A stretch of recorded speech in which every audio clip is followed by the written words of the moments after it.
wings of the left is because the viewpoints that they have aren't popular. That's the reason why. And so Joe Rogan is Joe Rogan because of his popularity and his fame and his notoriety.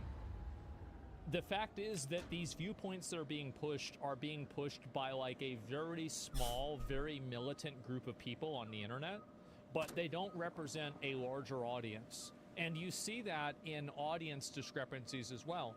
That's why, for example, you can have like the, you know, left wing versus right wing, like dichotomy of, you know, like popularity. Maybe the reason why there's a lot more right-wing people that are popular online is because there's more people that are right-wing that are online. So it's harder to have a, you know, base of operations in a place where you're outnumbered. I mean, it's common sense. There is, in fact, true, overtly I don't know what to say. Obviously animated by politics in a way that Rogan isn't, and so does that limit his appeal in a way that Rogan's appeal is less. Time to put on the beer goggles. There we go. Astonishing. Up next, the Trump administration lashes out. I hate this destroyer, bro. It's absolutely garbage. Yeah, it's crazy. I did see the article. Any destroyer will see me before I can see it. it. It's funny to see these articles get put Every out single there. time. The woke left don't want a Joe Rogan. Well, I don't really know. Like, what I'm saying is that, like, I Okay, that's what it says, Joe though. Rogan is the left, and the left him. I get that. I understand that. I'm not trying to go and push that. But my point is that the reason why you don't have, like, a woke voice that's, like, extremely popular... That was a pretty late hit, no? The fuck? The reason why is because the ideas aren't popular in a mainstream way. When you constantly take the side of the 20 in an 80-20 argument, you're not going to get an audience of the 80. That's just common sense. And so that's the reason why a lot of these people don't catch on and they're not popular. It's because they're constantly trying to defend and run defense for ideas that are just fundamentally incongruent with reality. And I think that's the big problem that they have. Isn't Gavin Newsom trying to be that voice? Yes, he is. And I think that not only is he not gaining ground with right-wing people, I think that he's also losing ground with left-wing people at a faster rate. Now, I think that he's alienating them because he was the guy that was using the words Latinx. So, like, a lot of people are stupid and they're not stupid. It's very, very weird paradox that you can talk about. But people are both. And the Latinx, yeah, exactly, right? And so one thing that I think a lot of people are good at is being able to sense inauthenticity. And I think that, like, you can use a couple of examples of this. You can look at certain streamers that feel like, you know, they're, you know, I guess what you would call, like, industry plant or something like that. And people just don't have any sort of respect or attention for it at all. You could also look at cases where it's certain candidates that are running for public office that they don't really feel authentic or legitimate at all, and so people just don't like them.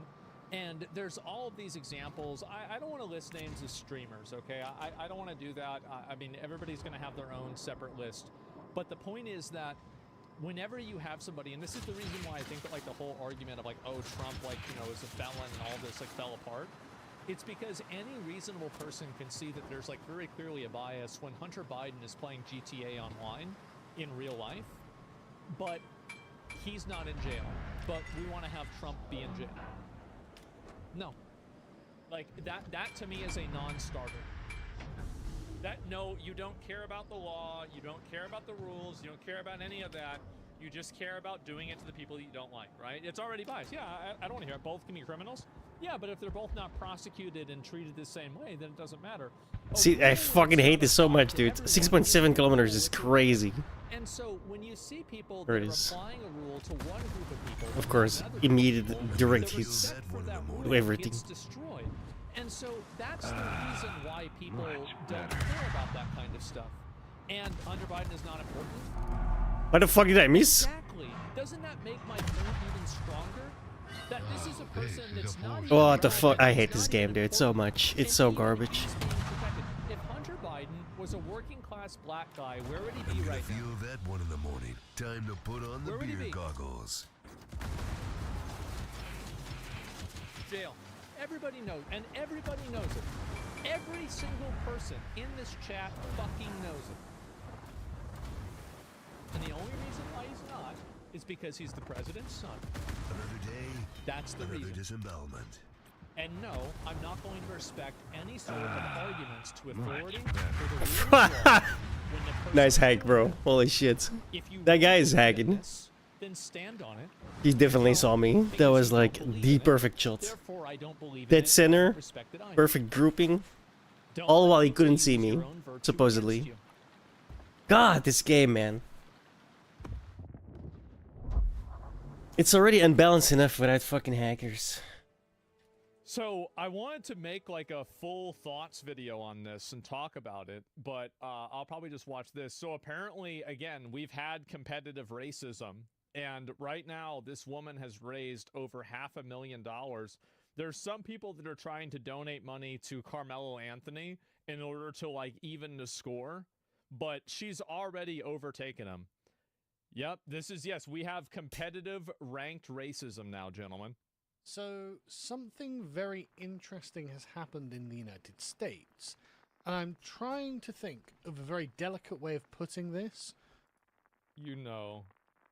but it seems honestly that just a lot of white people in America have just had enough of the way that they are treated and are expected to respond to ethnic minorities, in particular black people. Now, I want to be clear that I am we've not... we've had like things are actually heating up. Like we're gearing up for like a race war a little bit, right? People popping off. Fair, you think? I think it depends on the person, right? Like I think that really the problem is that when a person is displaying and exhibiting antisocial bad behavior, that antisocial bad behavior is bad objectively regardless of their race. That's it. And so, like, the problem is when somebody observes or does antisocial bad behavior, like, you know, stealing or being violent or being rude or whatever, and then they're not treated like they should be. Let's go basically. surfing now. Everybody in any way encouraging any kind of racial abuse. I do not agree that we should be racially abusing each other at all. But there is a racial angle to this issue and this story. It's totally race related. It's not. There's not a racial angle to it. You need one. It's the whole thing. And I can't properly talk about it without acknowledging that that's the case. It absolutely is. So this image is a still from a video that features a young lady, a young mother, called Shiloh Hendricks. Now, I'm not going to play the video because I wonder why. in it she repeatedly uses the N-word because an autistic 5-year-old boy apparently stole something out of her baby bag, and she, I guess, had just kind of snapped. She just kind of had it, and she started calling this boy the N-word. And this was recorded by a Somalian man who was, for some reason, loitering around the kids' park, which we'll get to in a minute. And she was just completely unrepentant. She was like, "No, I said what I said. I'm not going to apologize. I'm basically absolutely done with the way that these things keep happening in the United States." Yeah. And I think this really resonated with a lot of people, and that one might I think what resonated with a lot of people is that I think that it is an active, like, beyond it being just like, you know, there's like racist people that are donating to it. I think that there is a large amount of people that are tired of seeing cancel culture, where a person gets recorded getting mad about something, and then they systematically have their life destroyed by people on the internet with malicious intent. Yeah, the video and the publishing of her, like, for example, like publishing her real name, publishing her address, the only purpose that serves is to harass her and put her life in danger. That's it. That's the only reason. There's no other reason for that to exist. Should provoke a national conversation in America about what the standards are for white people and black people, because they're not the same. And we have seen repeatedly standards for black people that would never be accepted for white people, and vice versa. This is what I mean, dude. Of course, not in the white people's favor.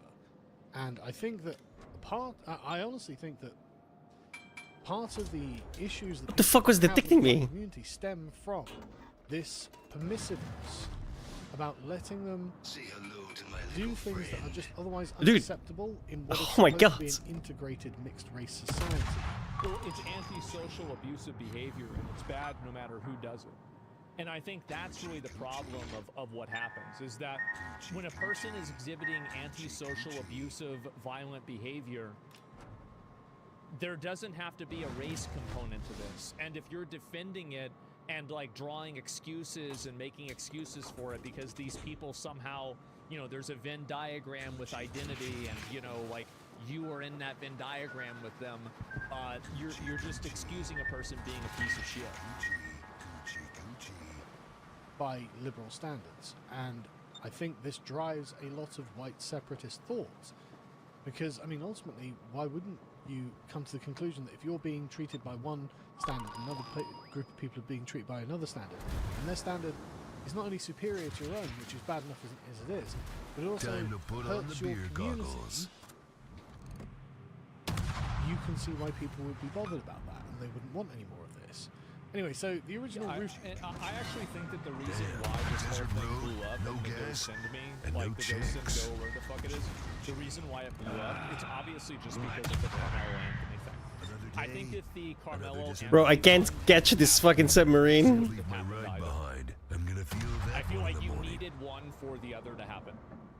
It's kind of like one wrong turn deserves another. Everyone's tired of double standards, yeah. And especially because this one, there's like really no defending it. That like, you can say that it's really bad for like, and like, yeah, it's super fucking trailer trash behavior to sit around and call like a 5-year-old kid the N-word. It's disgusting to do that. But there is no universe in which this is even close to stabbing somebody in the chest and killing them. There is not even like it's not even 1/100th of the problematic behavior. We shouldn't stab him. Yeah, it's not even remotely close. He was 10 years old. Well, it doesn't matter. I mean, even if he was an adult, it's still like better. you shouldn't say that to somebody. It's distasteful behavior. It's bad. It's distasteful. It's racist. I don't agree with it, right? And so yeah, but he stole from her. Yeah, but that's also bad. Like the thing is, like you can do two bad things, right? Like he's a piece of shit and she's a piece of shit. If you're 10 years old and you're stealing people out of other people's stealing things out of other people's bags, you're a piece of shit kid. You are, and you probably have piece of shit parents too. Top Korean says, yeah, fair enough, because during the LA riots, he was guarding his shop roof while black people rioted, burned down and beat to death some white people because of Rodney King.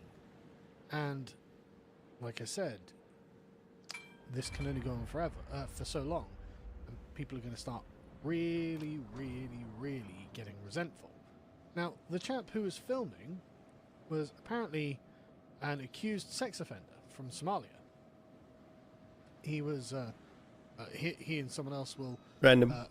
appear in court And it got such on May good the gas 5th, mileage. after being accused of raping a 16-year-old after offering her a place to stay. That's a lot. Right. That's a So, whole lot. an accused paedophile is wandering around a kid's play park and films this. I feel like that shouldn't happen. Yep. Why is he there exactly? That strikes me as a bit weird, especially as in his defense he says, well, I didn't do anything wrong, I've been accused. Someone says, why did a 16-year-old accuse you of picking her up Desert at road, whatever? no gas, So wait, so he's and no responding. Oh, chicks. this guy is I'm a gonna feel retard. that one in the He's morning. responding about his pending court case on Instagram? Oh no. Yeah, he going to jail for sure. He done. After she ran away from home after you brought her back to a house and accused you of raping her. And he says when she went back to her foster home, she wanted to play the victim card so attention could not get into trouble. She later said that she So was attention could not get into trouble. Okay. assaulted and admitted, presumably, that she hadn't after she ruined our lives. Later Now, admitted. I mean, I don't know if I'm going to take him at face value on that. I really hate the Fubuki, Because dude. It's actual garbage. I mean, He's not a young man. What are you doing grooming 16-year-olds? Why were you in contact with the 16-year-old in the first place? Why did this even happen? Like, because it's like, so if the debate is about whether the rape happened or not, can we ask the question, take a step back, why were you even with her in the first place? I don't know. He wanted to make her cupcakes? Surely. Just saying, in my country, we have some experience of older foreign Muslim men who spend a lot of their time trying to pick up teenage girls, vulnerable teenage girls who are in foster homes and this. Hardly respectable gentlemen is the point. So anyway, why this accused sex offender is hanging around at this park is a question I don't have an answer for. I do.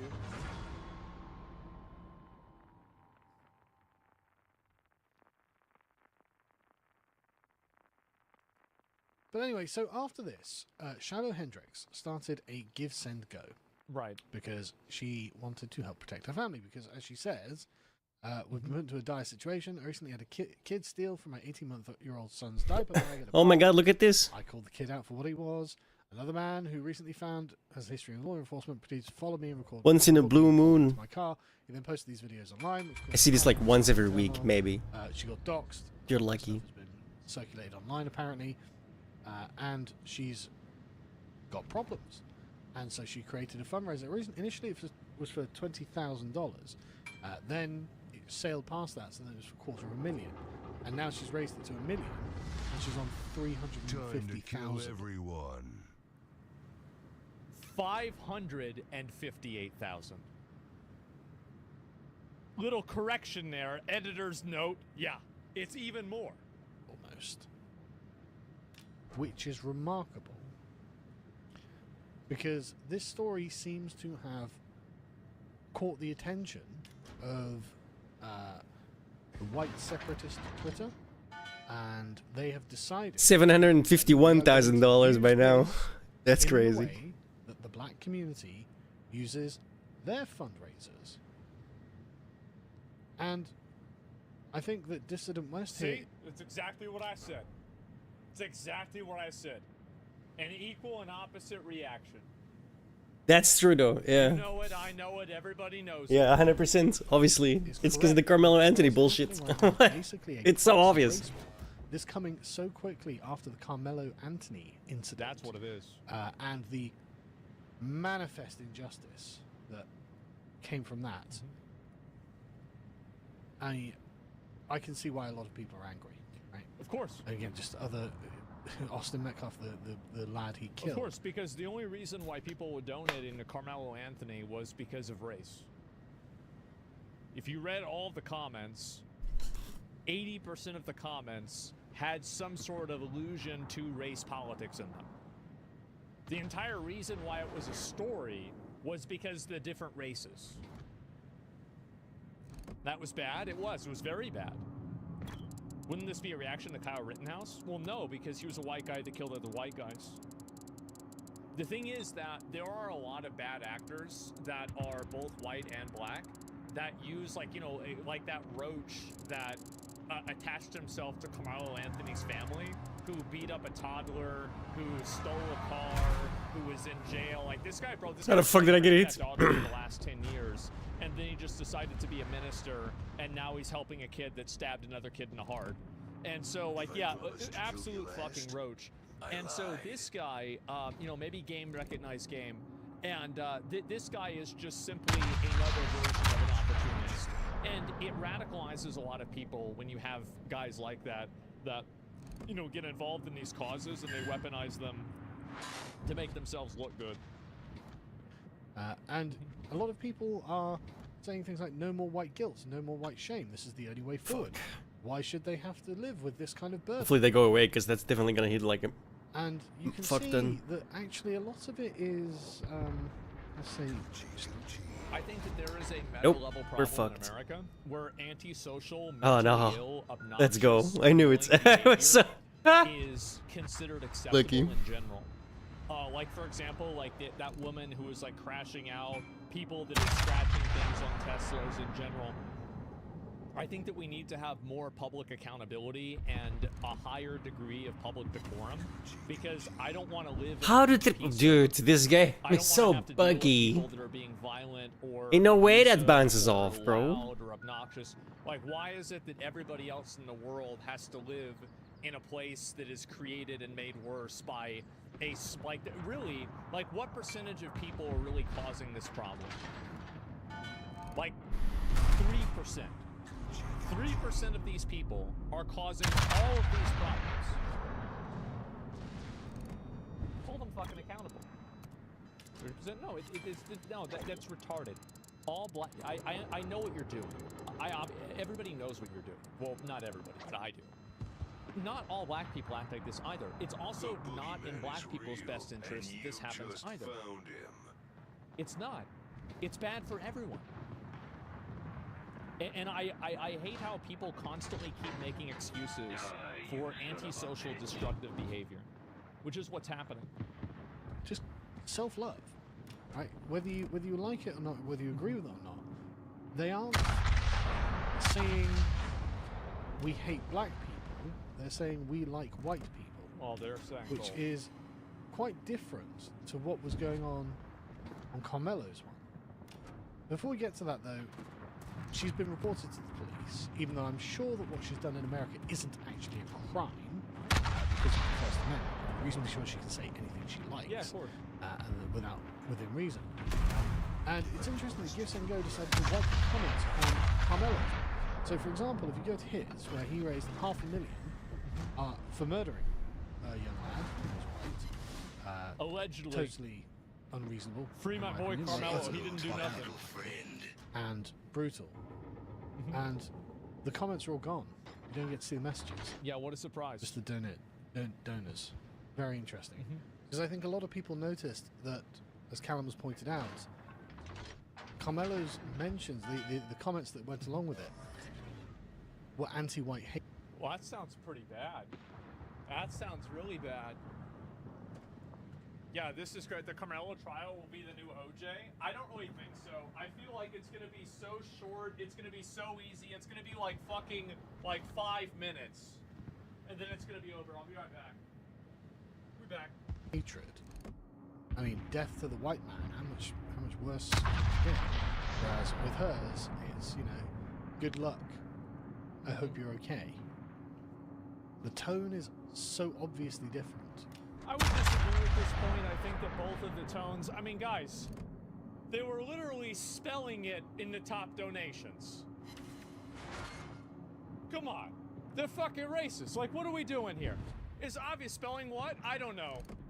Again, if you're upset that in less than 5 years America went from supporting George Floyd to supporting Shiloh Hendricks, you're really not going to like what comes next. Yeah, well, I mean, people I think are really annoyed. I mean, this is just... I think people were disgusted at the blatant and obvious injustice of a kid stabbing another kid with a knife and killing him, and then raising $500,000 as if this is somehow somebody that just got caught on the wrong side of the road. People were so... And the problem is that there's nothing that radicalizes people more than double standards and unfairness. Monkeys can perceive unfairness.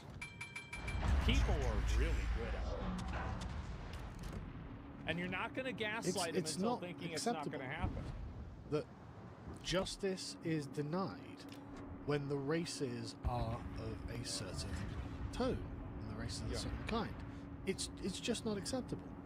And the black community is not happy with this. For example, let's have a listen to this. And you guys raised $250,000? $750,000. I am beyond disturbed. White people hammer when you need one. should not be forced to live among monkeys. What the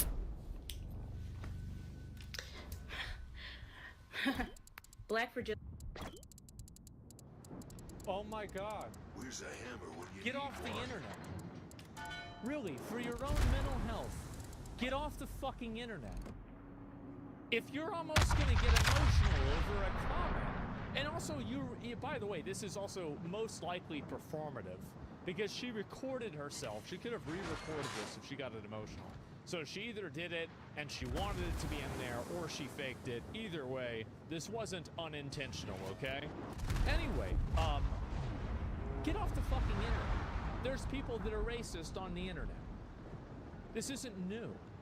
Ability is getting pretty tiring. Sometimes to be accurate, you have to use unpleasant speech. White advocacy. I want to say that I'm shocked. Why? You're shocked that people are racist? What the hell are you talking about? I guarantee you, if you had a conversation with this woman about Donald Trump or 50 other topics, the police, she'd be talking about how America's racist, everybody's racist, everybody's racist.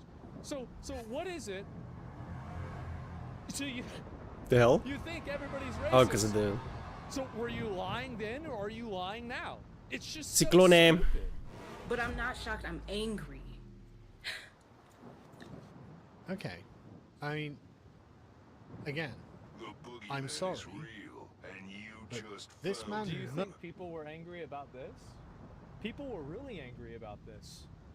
Still are. Absolutely. murdered someone. This man obviously went looking for trouble. Where's her video about this? And this is a good question, right? This is the problem that I think a lot of people have. Where is the video? I saw there was this one guy. I actually commented on this today, or it was actually yesterday on Twitter. I'll pull it up real quick and we'll look at it. And so this guy right here, Brian Krasenstein, he's a notorious retard on Twitter. And he's complaining. Why did that not do damage? They're a Christian crowdfunding platform. You don't give a fuck about Christianity. You're just trying to use people's religion against them to subvert their goals. That's all you're doing. You don't care about the religion. You're just using it against them to make them try to listen to you. And so I said this. I was like, pathetic Karen, can I speak to the man? That destroyers and idiots. Where was this tweet when Carmelo Anthony Gibson go hit 500K? And what universe is calling someone a word worse than stabbing someone in the chest with a knife and killing them? Both or neither should be removed. So I have literally no sympathy, and I'm not willing to listen or have any sort of credibility given to a person who's complaining about this new Gibson go if they do not have He just got himself evidence killed. What an about idiot, this dude. come to. You had a clear opening and just you had to fire your torpedoes. That's You it, could have and- just and sailed right why through that opening. It's obviously fucking biased. Why am I always on these teams, He dude? made his day Oh. with the engagement fee. Good job. Maybe he can have enough money to buy Starbucks. And murdered someone. Mm-hmm. And in response, he raised $500,000 with many comments like this, whereas she said a word. Well, that there's bad actors on both sides. There's people that are racist on both donation pages. It's obvious. Like, I mean, fuck, you could just see that. You could see that instantly. Don't get me wrong, I don't think that she should be calling a 5-year-old child the N-word. It's disgusting. But a 5-year-old child often is not not very well so. Any 5-year-old that's doing something like that, it's probably a result of bad parenting. Socialized. A lot of the time they do Yeah. things that they shouldn't do, and sometimes they do things they know they shouldn't do, and they do them anyway. Trust me, I know. So I don't think that her response was, in isolation, reasonable, and I don't think she should have done it. But that doesn't mean I'm going to condemn people who, in a wider context, understand that there's something greater going on here. Again, No, it's the double standard is the problem. That's why people are angry. They're angry about the double standard that you can raise $500,000 for a murderer, but you can't raise $500,000 for a word. There's no universe where that makes sense. like, sorry, That's it. it was just speech. And again, these people, like, if God you go bless back and you America. watch my video about Carmelo Anthony, I said their Carmelo Anthony thing was stupid and bad. I don't think I ever said they had to shut it down or they should shut it down. I think maybe I did, but I said that the GoFundMe should have been shut down because it was against the TOS. But I didn't really care about people raising money. They're just going to find ways to give money anyway. So, like, I was actually one of the only people that was consistent about this. Where, like, both of these are bad and both of these are destructive. But you can't, the thing is that I'm not going to harbor a unique energy for one and not the other. Either they're both bad or neither are bad. Bro, this game is like, oh, don't leave your allies in the dust. Motherfucker, I'm just all tapped. I'm moving forward. Shut the fuck up. I'll do whatever the fuck I want. Fuck is this shit? This was a murder. Don't pop up shit on my fucking desktop. I didn't ask for that. Fuck off. And the dynamics of it. And God, Wargame is there such a shit company, dude. There were loads and loads and loads of people. The blinking's enough. I saw it, guys. Thank you. I have 3 screens, multiple screens, you know? It's called technology. I know you're from Russia, right? You barely know what a fucking washing machine is, but trying to get her deplatformed from Jesus Christ. Well, this is what they do. I'm just getting Not, warmed and up. this isn't a race thing, but this is just what people like this do. Is that Sorry, that just pisses me off.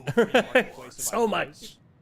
Don't you touch my fucking PC. I didn't give you permission to like pop up fucking notifications. Listen to the people that disagree with them and beat them in that free marketplace of ideas.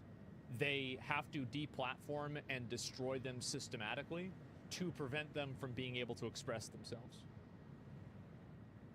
That's what happens. Say hello to my I commented about you under this video earlier, calling you a fence sitter. I'm not a fence sitter. I've made my opinion on this extremely clear. Fiducci, motherfucker. It's just not true. Time of recording have not deplatformed her. Well, actually, let me add, you're too moderate. Let me ask you right now, if I can find it. Where the hell did it go? If I can find this person's comment. And I'll see why you said I was a fence sitter. Yeah, okay. So Gerber, why am I a fence sitter? What about me what about what I'm saying is fence sitter behavior? I said that you were calling both funding bad. Do you think that one funding is... Do you think that one of them is good?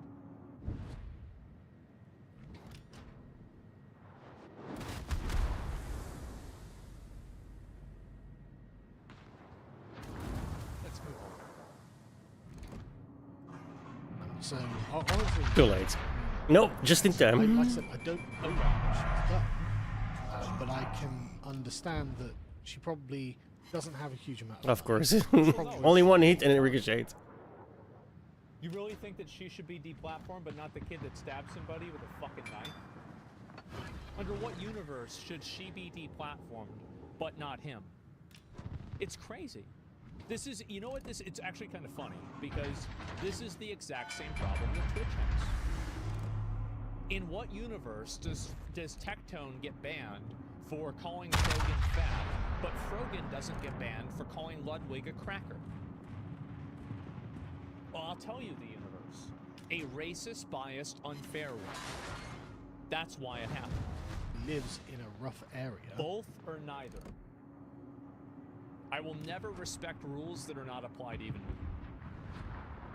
Because they're not rules. And neither should you.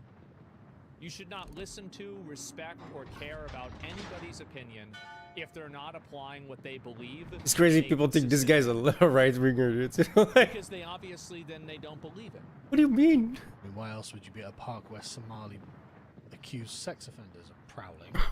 And sorry, you know, this is just too damn bad. Yeah. It's too damn bad. I mean, again, That's a the right-winger. standard wasn't so evidently set by this community, then maybe I would Or have so more than of a Asman, at least. I also want to make one thing clear. I've said this multiple times. I'll say it again. I think that this is a subset of a subset of a subset of a community. I don't think that the people supporting Carmelo Anthony are in any way representative of black people as a whole. And I think no one is, because each person is an individual.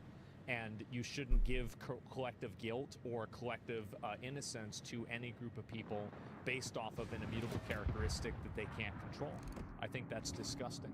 The fact is, there's a lot of black people out there that see this and find it to be just as distasteful as you do. In the same way that people like me, I see the donations to this girl, and I also find them to be very distasteful also. This is the way that normal people think.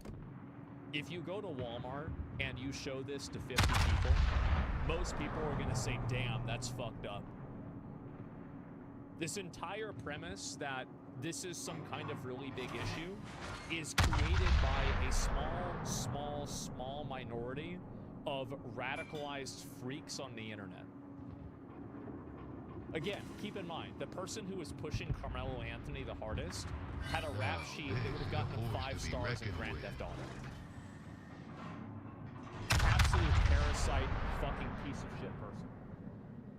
Honestly, I don't know how he's not still in jail.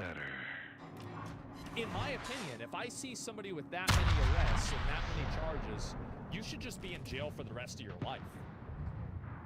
Bro, you've had enough chances. What are we doing? He's still out? Yeah. We didn't see this repeatedly, and this is not the first time. There have been many others. The George Floyd fundraisers were, again, eye-opening. Absolutely eye-opening. The level of resentment many people in the black community hold towards the white community, even though... I don't agree with his comparison to George Floyd. I think that it's a very big difference whenever it's a police officer with qualified immunity that's exercising something that people perceive to be racially motivated. I think that's a very, very big difference. Obviously, I think that it's kind of it's a matter of dominoes. And I think that the George Floyd thing was a domino that led to this, but I don't find it to be equivalent. I don't think the white community in America deserves it at all. They're insanely tolerant people generally, and what they're upset about is a lack of tolerance. People have decided that, no, we're just going to speak out against what you're doing. There should be no tolerance for antisocial, abusive, loud, thievery behavior in public, regardless of who's doing it.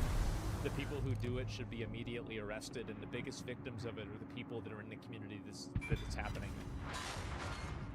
That's it. You're hurting them the most by not holding those people accountable.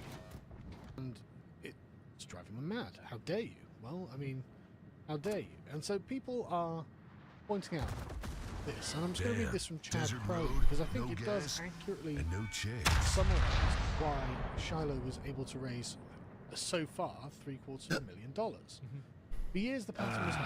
A white person makes a comment, sometimes crude, sometimes unfashionable. The video is clipped, stripped of context, and cast into the digital coliseum. There's no real context that would make this good. Crowd demands penance. Doxing follows. Then come sponsors, employees, the journalists. I also don't think that this is uniquely a white person thing. I think that this is a cancel culture thing. But if you replace this when a person makes a comment, I don't think that this is exclusive to white people. It's something that happens overall. And I do think that a lot of people that are supporting and donating to this, it is effectively a protest on cancel culture in itself. That's like irrespective of race for some people. It's always the same. Apology, groveling, ruin. This is not justice, canceling? It never was. It is a moral spectacle. Basically. Purification ritual for the postmodern West. Where the cleansing agent is white submission. The apology is not meant to be accepted, but to affirm the guilt of the crime. The goal is not reconciliation, but re-education, humiliation, and silence. Also catharsis for the black community. But this time, it was the case of Shiloh Hendricks, the script cracked. Her personal details were posted, she received death threats, her children were targeted, and yet she did not capitulate. She did not appear on camera with a quivering voice and downcast eyes. She launched the fundraiser. And what responded? The media, not the institutions, no present a class of ordinary white people, tens of thousands poured in support. And I also want to say that I think that the long-term effects of this, like as somebody who grew up in the 90s and the 2000s, where identity politics was not the first and foremost thing that was discussed and considered, and everybody could be super excited to watch a movie about a black guy and a Chinese guy, solving crimes together with Rush Hour. And white families would be super excited to take their kids there. I watched it in movie theaters myself. Like, I remember when this wasn't as big of a deal. I do not think that a resurgence of race awareness and race solidarity is a net positive for the society. I think it's actually a very big net negative. But the reality is that you can't just get mad at one group for expressing race solidarity. It's either all bad or it's all good. You can't make selective judgments on it. Good times? Yeah, no. And the thing is, like, you guys, a lot of you guys are around my age, right? You remember the golden age, right? The good days. This doesn't get us closer to the good days. 90s and the noughties. Those were the good days. But it's inevitable considering what's already platform GiveSendGo, not GoFundMe, which obviously bans these things, reported over 250,000 raised in days. These were not donations, these were the stirrings of something new. Each dollar said, we see what you're doing and we are done pretending. Yeah. This is more than the defense of one woman, this is a rejection of the moral framework that made her a target. The Hendricks affair is not the first of its kind, but it is one of the first to end differently. No apology, no resignation, no relapse, instead resistance. And more than anything else, that signals a shift. Ritual is breaking with the spell of white guilt. And this, I am genuinely annoyed. I mean, I'm just furious, frankly, at the way that, what's his face is, the stab, man's father was treated. Right? It's just genuinely awful, because he was contrite over this Carmelo murdering his son as anyone could possibly be. I mean, he was openly forgiving. Like his mother, you know, the lad's mother was just like, I don't want to forgive. And I tell you what, if it was one of my sons, I wouldn't forgive either. But he did everything he could. Lucky shot. Did everything he could. Everything he thought he was supposed to do. And he wasn't accepted by the black community. He wasn't. They didn't say we're sorry. They didn't. The family of Carmelo didn't say I'm sorry. We stole the son forever. And so yeah, people are glad to see. Yeah, people are really mad at this guy for just basically accepting that it happened. That's true. I was like, you know what? I don't care. I'm not having this. And so yeah, I mean, I can't bring it myself to condemn this. I'm not, like I said, I don't endorse it at all. I don't think you should be calling anyone the N-word. I don't think that calling children slurs is a good idea either. And honestly, it's obviously not a good idea to call little kids slurs. Like, unless you're on Xbox Live, then it's mandatory. I was about to say. The current moral law. They'll call you slurs right back. In the United States, it's just wrong. It's just wrong. The same standards should be applied to both. Like, Carmelo should not have been allowed to raise $500,000 on the back of "we hate white people, death to white people." That shouldn't. I think he should have. People have freedom of association. It's their money. They should be able to do whatever the fuck they want with their money. I agree with it. I think it's totally fine for him to have a fundraiser. I do. This is the United States of America. It's lawful but awful. Yeah. Not be permitted. And you so should fundraise for terrorism? No. No, it's different. Expect some kind of response if that is permitted. Because you're setting the rules of the game as black people can do what they want, and if they do something terrible to you, they can raise huge amounts of money, and white people just have to accept that. That's not fair, and nobody's going to accept it. Yeah, people are that's shit. Sorry about that. Yeah, that's really what I think is going to happen. Is people just are not accepting it, regardless of whether you think they should or not. They're just not accepting it. Period. They're not putting up with it. Somebody says, "How is it different?" 200K to go. Well, number one, and so like, let's make a direct comparison. 11 million, 12 million. Jail, like let's say Luigi. I think Luigi's a good example, maybe. If you are giving money to a legal defense for Luigi, I think that you have every constitutional right to do that. I also have my constitutional right to call you a retard. 11 and a half. But both of these things can cancel each other out. Because Luigi was a terrorist, he is. He was a terrorist. And so, that's a direct comparison, I would say. Sir versus Terran? Yeah, I don't know, but I feel like, again, these kinds of things are... It's gonna take a while, though. This is starting to run out. I think that the end result for this, like Sargon, I agree with some of the things that he was saying. Some of the other things, maybe not really so much. But I do think that this is definitely it's a turning point. And I think that it's going to be, and I've said this before, right? I said this years ago even, that when people actually start playing the race games, it will be bad for everyone. Everyone will lose when everybody starts playing race games. And now it's happening all over the place. It's happening constantly.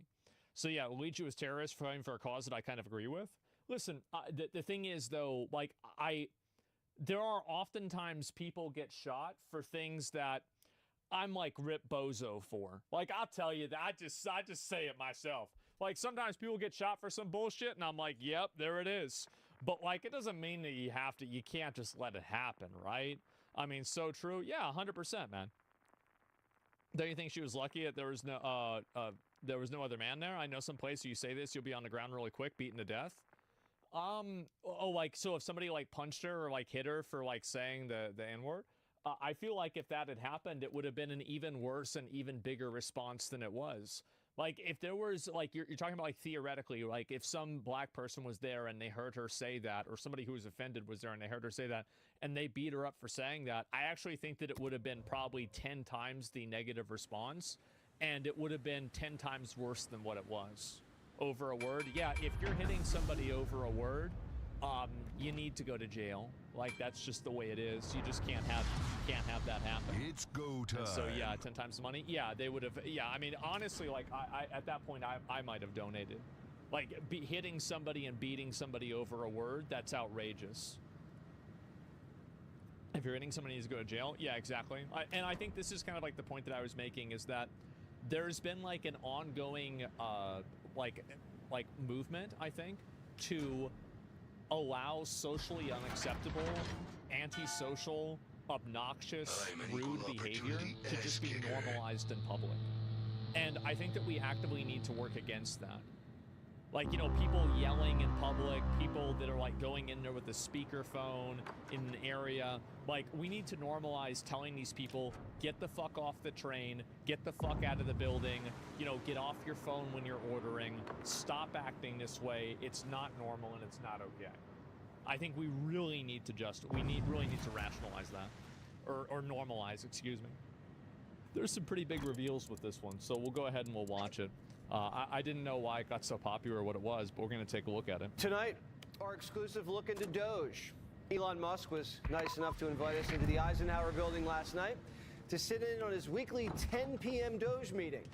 Yeah, they usually meet at 10 o'clock. I'm almost in bed. Why is this surprising?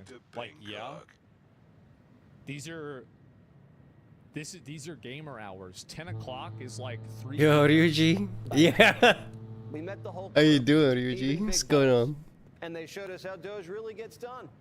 We sat back, listened. I get really mad when I play this game. It's like playing Street Fighter, bro.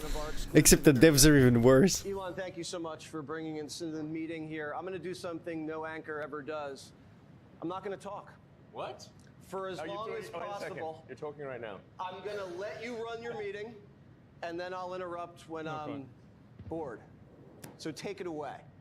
Okay. So, like a board meeting. Like a board meeting. Exactly. All right. Yeah, keep in mind. Okay, this I can't part- listen to this. I can't listen to this guy, dude. I already didn't like him, and now I know he's a cheater in video games. I really don't like him. Pathetic. Rich.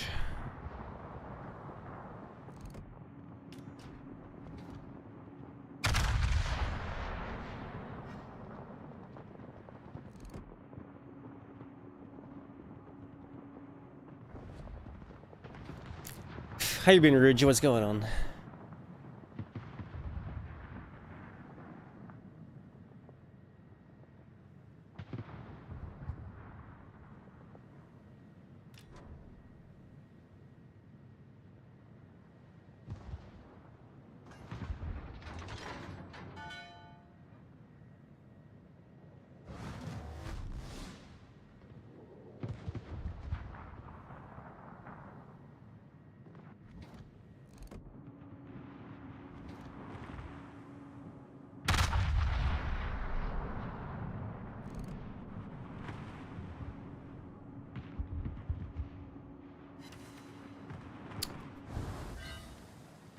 Dude, what the hell is hitting me, bro? Force to be reckoned with. I'm not detected.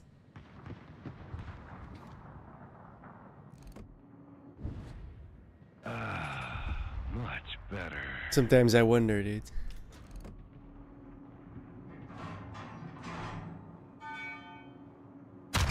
Now I'm detected.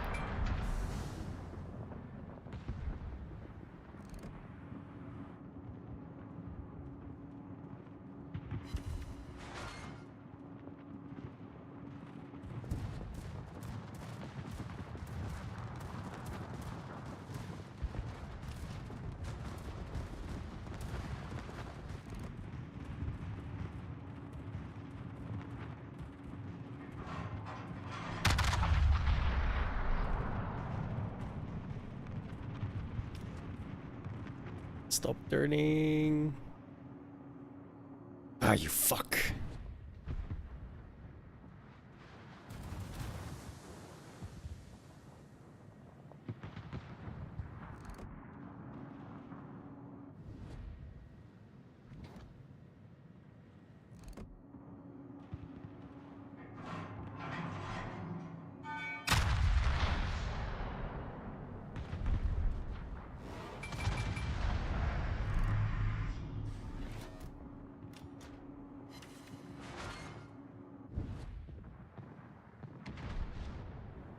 This guy definitely torpedoed, right? That was like really weird the way he moved.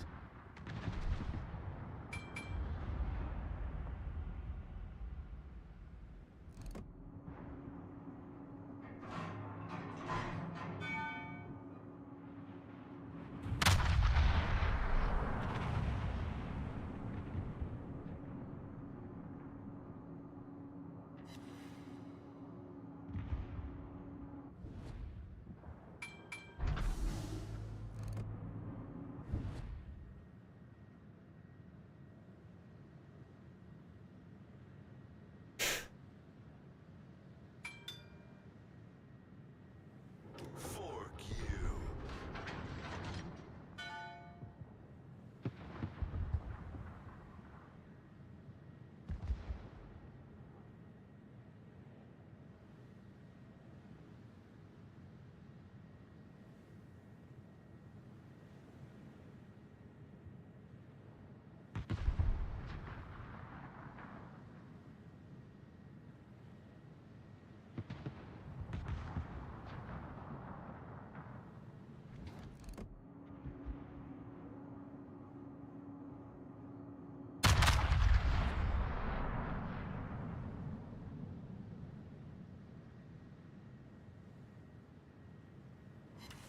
Hey, good hit. Kinda. I can't hit citadels, man. I barely ever do. It's always a really nice surprise when it happens.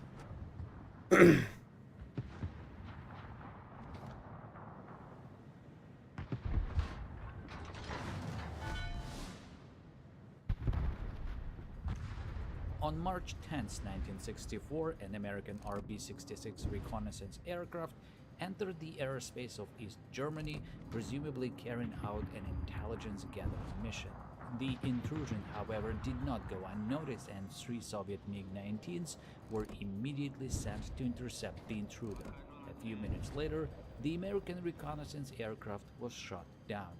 On the surface, the incident seemed like a success for the Soviet-era defense, and 2 MiG pilots were even awarded for shooting down the American spy plane. Behind the scenes, however, the case raised serious concerns about skills and capabilities of Soviet pilots. As the investigation revealed, neither of the MiG pilots managed to score a single hit with their guns during their first attack on the target. In fact, the only successful cannon hits achieved during subsequent passes were made at point-blank range, which technically was a violation of the established rules of aerial shooting for Soviet pilots. According to some officers of the Soviet Air Force, this incident was yet another example of a serious decade-long decline in gunnery skills among Soviet pilots. The reasons cited included an outdated training system, aircraft equipment that no longer met modern requirements, and, interestingly, various instances of pilots cheating during... Fuck, I knew it. I was hoping to get over it. The latter in particular became possible 50 meters, I would have gotten over it. what seemed at first glance to be an insignificant thing coming from the aircraft equipment, a tiny clock. I've been making videos about the history of Soviet aviation for a few years now, and by this point you probably know that I love digging into these stories, I enjoy sharing them, and I know quite a few of them. However, since I've made it a rule that this channel is only for true stories from aviation's past, that means that some of those stories will never make it onto this channel. I'm talking about all those so-called pilots' tall tales that are sometimes really interesting but lack any solid source or proof to back them up. The story I want to talk about today, the one about The dispersion. pilots I cheating can never- during gunnery training, is The to amount be of honest, times I something shower myself ships and would have just taken as not one get a of single all hit. tales, if not for the rank and position of the person that this story comes from. This person is Colonel Pyotr Chernysh, a former inspector for combat training in the Soviet Air Force's main command. Colonel Chernysh was directly involved in evaluating the piloting and combat skills of Soviet pilots. Thus, when he says that the Soviets' aerial gunnery performance in the mid-1950s had some serious issues, I tend to take his claim seriously. According to Colonel Chernysh, the root of this poor gunnery performance lay primarily in the rapid evolution of fighter aviation in the late 1940s, which made shooting We won, down but it didn't really do aircraft much. much harder. The newly introduced first-generation jet fighters flew much faster than the propeller-driven aircraft of World War II. They were also built tougher, designed to withstand higher speeds and G-forces, with most Hey, okay, I needed that. for added reliability. Another factor that made aircraft harder to bring down was the switch to aviation kerosene. Unlike high-octane gasoline, kerosene was much harder to ignite, and at high altitudes above 10 kilometers, where the air is thinner, leaking jet fuel from a punctured tank was virtually impossible to ignite at all. As a result, despite newer fighters being equipped with more powerful cannons and better gun GG. sights, the effective firing range not only failed to increase, but in fact, as the Korean War demonstrated, it actually slightly decreased, especially in dogfights between fighters, dropping to just 200 meters or even less. And that directly contradicted the combat training course for Soviet fighter aviation, which set the minimum standard gunnery range at 300 meters and strictly prohibited pilots from opening fire at distances under 200 meters for safety reasons. Here, it's necessary to take a closer look at the ASP-3 gun sight used at the time on Soviet fighter aircraft and its particular characteristics in providing aiming data. To begin with, the ASP-3 was essentially just an improved version of the earlier Soviet ASP-1 gun sight, which dated back to World War II. The key phrase here is World War II, as it was a gyro gun sight that automatically calculated target lead and showed the pilot where his bullets would go. Now, while this was an excellent gun sight on 1940s propeller-driven planes, once it was transferred to much faster and maneuverable jet aircraft, the results, let's say, were a bit different. What happened was that at I really feel like I didn't do jack shit. The reticle behaved pretty much the same way it did on World War II planes. But at distances over 300 meters, due to the jet fighter's higher speed and maneuverability, the game reticle agrees with you. reacted very sensitively to even slight movements of the control stick, making it extremely difficult to keep the reticle on target. In other words, to hit a target at 300 meters, the target either had to fly straight or perform smooth maneuvers at a constant angular velocity, which in real combat, of course, was never the case. Given how difficult it was to aim and fire at aerial targets beyond 300 meters, experienced pilots, especially those who had seen combat in World War II or Korea, preferred to get as close as possible to the target. In Korea, for example, Soviet MiG pilots often turned off the gyro sight altogether and used the fixed reticle, setting it down to the minimum possible range of 180 meters. But that was wartime, where rules could be bent for the sake of mission success or bare survival. In the regular army, however, the choice between pursuing combat effectiveness or blind adherence to procedures usually came down to the commanding officer's personal choice. But over time, the number of true combat experienced pilots in the Soviet Air Force steadily declined as the pilots grew old and retired, being replaced by the growing number of true communist commanders who preferred the rules and regulations more. As Colonel Pyotr Chernysh later recalled, their insistence on gunnery training at distances of 300 meters or more made it extremely difficult for pilots to actually hit an aerial target, even when following the officially approved methods exactly as prescribed. You talked correctly. But hit them they had to, and more than that, they wanted to. not just because shooting down enemy planes was the core function of fighter aviation, but also, well, because of a little something called damned capitalism. As one could say, you can do more with damned capitalism mixed with beautiful How communism Soviet pilots than with cheated just on beautiful gunnery communism tests. alone. I know it's a weird rephrasing of a famous quote, but that's essentially what the deputy commander of the Soviet Air Defense Forces, Yevgeny Savitsky, I like to said watch when reflecting I like to watch / listen to like YouTubers that go over Russia's naval and air disasters. There's actually quite a lot of those. Go figure, right? on how Soviet fighter aviation managed to transition so rapidly into the jet era. As he noted in his book, the key to this success was nothing other than the advantages of the Soviet social and political system, that unique fusion of ideological and moral foundations from which the Soviet man draws his vitality and resilience. This was what supposedly powered Soviet progress, and not some capitalist incentives like money, prestige, glory, Not like and Russia. other worldly motivations. But interestingly, as Savitsky himself admitted in the following They're definitely number sentences, one. it was precisely those capitalist incentives that were introduced into Soviet Air Force to promote the professional development of fighter pilots. Something's He was referring to seeing the me. so-called pilot class rating system introduced in 1950. This new system had 3 qualification levels based on the pilot's theoretical knowledge and practical skills. I covered this in more detail in my video on the Soviet Top Gun, but for today's topic matter, I only want to mention that a higher pilot class wasn't just a matter of prestige, it also meant a noticeably higher salary bonus. By the way, the very first Soviet pilot to receive the coveted first-class rating, and with it all the attached bonuses, was none other than the aforementioned deputy commander of the Soviet Air Defense Forces, Yevgeny Savitsky. To be fair though, the new rating system indeed led to a significant leap in the overall quality of Soviet fighter pilots.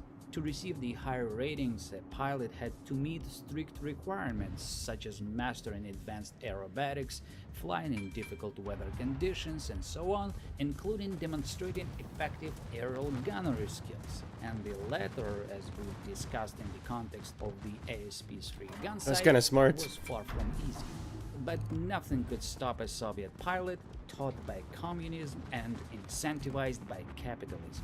A perfect environment for a sacred military smokology. Reading the recollections of Pyotr Chernysh, an inspector for combat training in the Soviet Air Force's main command, it was quite amusing to learn about the tricks pilots came up with to successfully hit aerial targets. One of the main methods for training and evaluating a pilot's shooting skills in Soviet fighter aviation was the so-called glider shooting, an exercise where an Ilyushin Il-28 bomber towed a small target glider on a long cable. The fighter pilot, meanwhile, had to approach the target at a specific angle and destroy it with flanking fire. This was easier said than done, though. Making an approach and lining up the shot required using the control stick, and as mentioned earlier, even the slightest movement would make the gun sight. I gotta light a reticle bunch of people on jump all fire over for the this place. mission. Keep But forgetting. according to Colonel Chernysh, many Soviet pilots who couldn't hit the target by the book developed their own methods to shoot down targets and thus to receive all the expected moral and material rewards. One of the most common tricks involved approaching the towed target from the side, aligning the reticle with the target, matching its speed, and then applying left or right rudder, depending on which side the approach was made, to slip toward the glider. While slipping, the control stick would remain in a relatively fixed position, preventing the reticle from moving significantly. The pilot then would simply wait for the target glider to fly into the reticle and open fire. Needless to say, this tactic would be utterly useless in real air combat, where the enemy would easily evade such an attack. But from the point of view of a shooting exam, where the only thing that mattered was a thoroughly perforated training target, it worked like a charm. Another method for evaluating gunnery skills in Soviet fighter aviation was the so-called free dogfight. either 1 versus 1 or 2 versus 2. A free dogfight would unfold like this. A pair of aircraft would enter the designated combat zone, separate on command from the flight leader, and then start maneuvering from a back-to-back position, each trying to get behind the other. But simply achieving a favorable position wasn't enough. To win in a free dogfight, a pilot had to deliver a scoring burst of gunfire at I got the fire though. The validity of this scoring burst was confirmed using And he's not footage putting it from out, the which means he aircraft used that gun already. Camera. Early MiG-15s and MiG-17s were equipped with the standard S13 gun camera, which projected both the gun sight reticle and the clock face onto the film, which allowed inspectors to determine not just whether a valid hit was made, but also who fired first, a useful feature for analyzing the engagement. But as Colonel Pyotr Chernysh recalled, problems arose when the S13 was replaced by the newer FKP-2 gun camera. Unlike the S13, which was mounted in the nose of the aircraft, the more compact FKP-2 was installed directly in the cockpit on the gun sight and could photograph the target in relation to the reticle in real time. However, the crucial difference was that the FKP-2 camera did not include a clock. This seemingly minor omission had serious consequences. According to Colonel Chernysh, many Soviet pilots began recording their scoring film footage right after takeoff, as soon as the landing gear retracted, or a little later while forming up with the group in the air, and there was no longer any need to bother with elaborate maneuvers during the training dogfights. The resulting film showed a perfect sight picture with the target in the crosshair, and the absence of a clock meant there was no way to tell when the footage had been taken. As Chernysh put it, the disappearance from the Soviet fighters of such a seemingly insignificant piece of equipment, a simple clock, led to the rapid degradation of aerial combat training, both among interceptor pilots in the air defense forces and frontline fighter pilots alike. I have to say that with all this in mind, some episodes of poor gunnery performance by Soviet fighter pilots that I have previously come across in various books, articles or memoirs now look completely different to me. Take for example a story told by a man who I have already mentioned many times in this video, Evgeny Savitsky. In his memoir, he describes a rather amusing incident at a training range. A missile was fired at an aerial target, an old unmanned World War II bomber, but it failed to destroy it and only damaged its control mechanism. As a result, the drone bomber started performing erratic maneuvers in the sky. Fearing that this now uncontrollable aircraft might fly beyond the range and crash into a civilian area, General Savitsky dispatched 2 MiG-15 fighters to intercept the runaway target. But even after catching up to it, both pilots were unable to shoot it down despite using up their entire ammunition load. In the end, General Savitsky himself jumped into a MiG-15 and flew out to intercept the rogue bomber. Yet even the twice hero of the Soviet Union, a celebrated ace of the Second World War, couldn't bring down the maneuvering drone with cannon fire. Fortunately, the bomber eventually ran out of fuel and crashed within the range limits. When I first read Savitsky's memoir years ago, I found this episode amusing, even a little comic. But after reading what Colonel Pyotr Chernysh had to say about the actual state of gunnery training in Soviet fighter aviation, it doesn't seem all that funny anymore. The thing is, Soviet fighter pilots didn't just have to shoot in training exercises. They had to do it in real combat situations as well. I'm talking about the many early Cold War incidents involving NATO aircraft violating the borders of the USSR and Warsaw Pact countries. And according to Chernysh, when Soviet pilots had to engage real maneuvering targets during these encounters, the outcome often wasn't much better than that of General Savitsky. According to Chernysh himself, I think this game is so fucking badly made, bro. Like, during an incident near the how does it take me until that long to know where the torpedoes are, dude? There's just no fucking way. God, it's so stupid. 3 MiG-19 fighters were scrambled to intercept intercept. But despite executing their approach exactly by the book, none of the pilots managed to score a single hit on the RB-66 with cannon fire. Eventually, one of the pilots, going against the rules, fired a salvo of unguided rockets from a short distance. Only after that, with the American plane already damaged, was he able to finish it off with cannon fire at a point-blank range. The incident received international attention and was officially declared a success by the Soviet Air Force. Two of the MiG pilots, Captain Ivannikov and Captain Zinoviev, were even decorated for shooting down the American aircraft. But behind the scenes, according to Colonel Chernysh, the whole affair caused serious concern, as none of the three MiGs had managed to hit the unarmed intruder on their first attack approach. To be fair, although the issue raised alarms, it didn't spark much of a response. By that time, the Soviet Air Force was already charging full speed into a new era of fighter aviation, one where the future of air combat was seen as purely missile-based. Cannon fire was now viewed as an outdated relic. In fact, the new generation of Soviet fighters didn't even have cannons. But that's a whole different story, which you can learn in my video on the origins of the Soviet Top Gun program.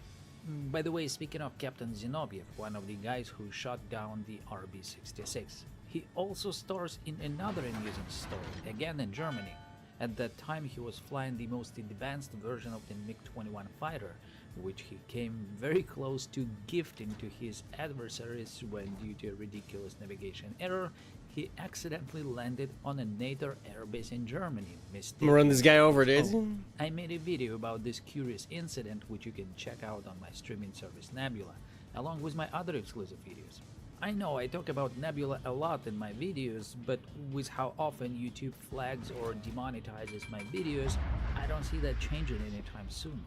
The thing is, Nebula isn't like other streaming platforms. You've probably already heard that it's the fastest growing independent streaming service. But what really sets it apart is that it was built and is directly owned by creators, including myself. This guy's entire job is giving us vision, and he's going a completely random direction. For you, that means a much better experience, one without ads, sponsorships, or algorithm games. Just Guess we're forgetting about A completely, then. Creators actually want to make. You see, when making videos on YouTube, creators must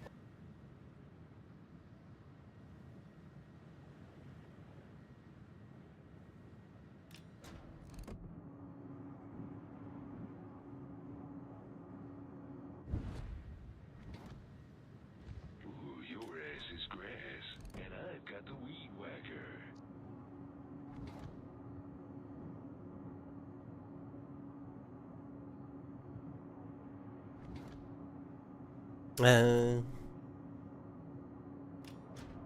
You done raging?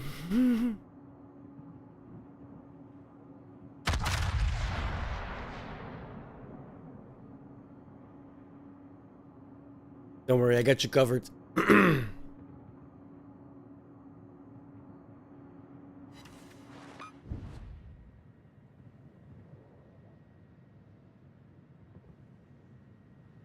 True.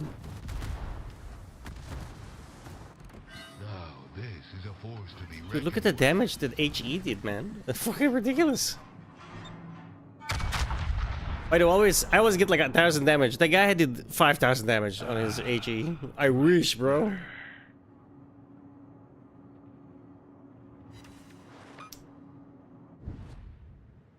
It took me 2 hits for 4,000.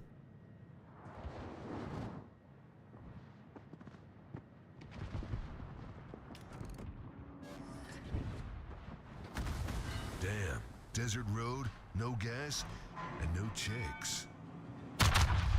Oh, fuck. Oh, no, I'm an idiot. I thought he was standing still, but I had the wrong guy selected.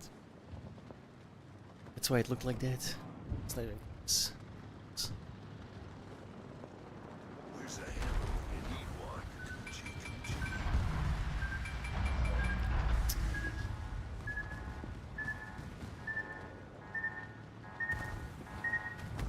This is gonna fuck up my hair.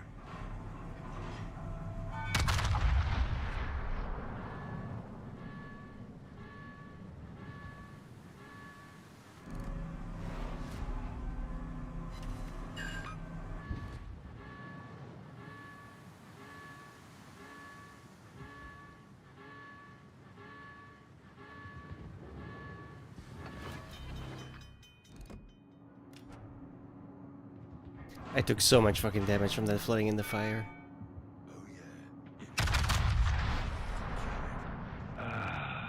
Much better.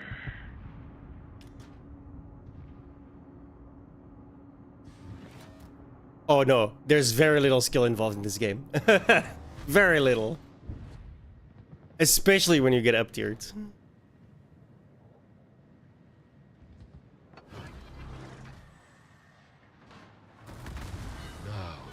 Of course it. Dude, this is such fuck.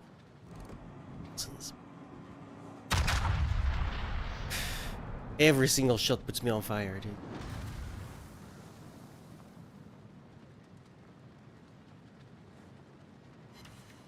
Yes.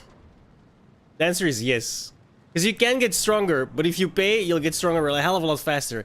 And they put this mechanic in the game where they up tier you into like for example, these you see the 7, 8, 9. That's tier 7, tier 8, tier 9. But every single tier is so completely unbalanced towards each other. It's a fucking crime that you see an up tier of 1, let alone 2 classes. Like, it's just... The entire game is also, like, massively FOMO. The people who made this game, honestly, they should be in jail, like, for their monetary practices. They're extremely scammy. And, like, totally based on exploiting human psychology. 100%. I truly believe these people need to be in jail. 100%, right? The monetization system is the most scammy you can find. It's on par with gacha games. That's how bad it is.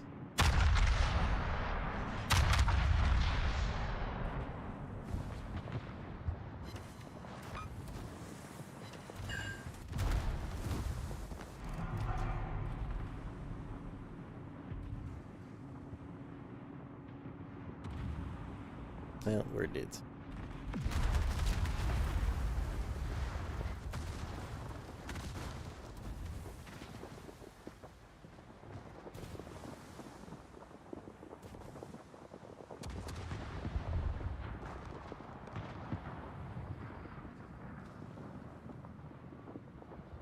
No.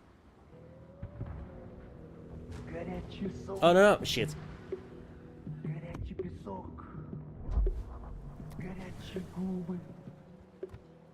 No way, it's still not done? In 1982, at the annual National Music Festival Song of the Year, Soviet people Oh my for God, the one first more. time watched the music band Yala, who performed a song about a tiny Uzbek town called Uchkuduk. It's gonna take this one. Oh, this one. Actually, this one. Oh no, that's AP. Never mind. This one. I'm not even sure the Italian has HE. It's got some weird AP shit. The song instantly became a nationwide hit, forever immortalizing the once obscure town in the middle of the Kizil desert.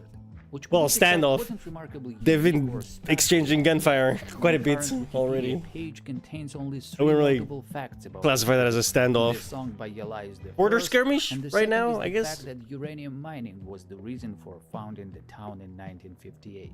Meanwhile, the third fact would hardly catch someone's attention. A dry statement that on July 10, 1985, Aeroflot Flight 5143 crashed not far from Uchkuduk.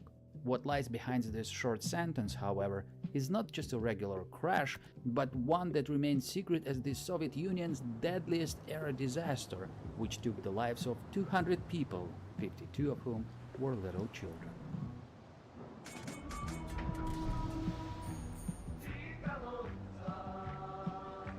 On July 10, 1985, at 11 p.m., the Tupolev Tu-154 carrying Aeroflot Flight 5143 took off from Karshi Airport and headed to Ufa. According to the investigation report, after reaching an altitude of 5 kilometers, the crew engaged the autopilot and set it for the fastest allowed descent to an altitude of 11,600 meters. Yes. The plane reached this altitude at a speed of just 400 kilometers per hour, which was on the edge of How many the cruiser? minimum recommended speed for this type of aircraft. At 11:41, to gain some speed, the captain adjusted the autopilot controls, causing the aircraft to make a slight dive, reducing altitude by 7 Gotta check my concealment. Then he pulled back on the yoke, raising the Never mind. aircraft's nose, which in turn triggered the critical angle of attack warning signal, followed by the pre-stall shaking of the plane. The aircraft's speed as a result decreased to 390 kilometers per hour. In such a situation, pushing to full throttle is needed to avoid stalling, but the crew mistook the light aircraft vibration for a compressor stall, a situation where the throttle must be reduced. And that's what the crew did, reducing the throttle. Max range 6 kilometers, so they're virtually useless. Right. After a few seconds, the pilots We will again never use pulled them, the yokes unless in we're an in attempt deep to shit. maintain altitude, which once again activated the stall My warning. detectability, by 4 the way, is seconds 12 later, the warning kilometers. signal went silent due to a blow fuse, and the arrow on the gauge stuck in place. In response to the warning signals, the crew pushed the yokes forward. It's a fighter, The I angle think, of right? attack, Yeah. although slowly decreasing, was still high. The speed dropped to 380. The crew once again raised the nose, which intensified the shaking. The speed meanwhile dropped to 330 kilometers per hour, and the compressor stall indeed started developing in the outer engines. Trying to prevent this, the crew reduced throttle to the minimum, causing a rapid loss of altitude and the speed to drop to 290 kilometers per hour. The aircraft reached critical angle of attack exceeding 20 degrees and then entered a stall, followed by all 3 engines shutting down. The crew called air traffic control and reported that the aircraft was experiencing a chaotic rotation and they were trying to recover from the spin and start the engines. But all their attempts appeared unsuccessful. The plane fell like an autumn leaf for 2 minutes and 33 seconds before crashing in the sands of the Kizilkum Desert, 68 kilometers northeast of the town of Uchkuduk.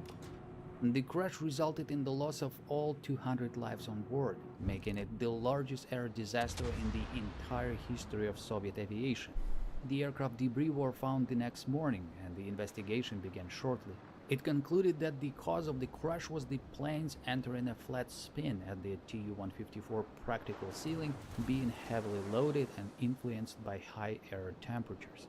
Additionally, the crew had made several deviations from standard operating procedures, lost speed, and failed to control the aircraft. The pilot's mistakes seemed obvious, and given that the Tupolev Tu-154 always required very strict and precise piloting, the cause of the crash established by the investigation seemed quite accurate and sufficient. However, many ex-Soviet pilots noted that the official investigation report omitted some important details that preceded 6 the kilometers, crash, Jesus which made Christ. the cause of the air It's a disaster fucking plane. less absolute.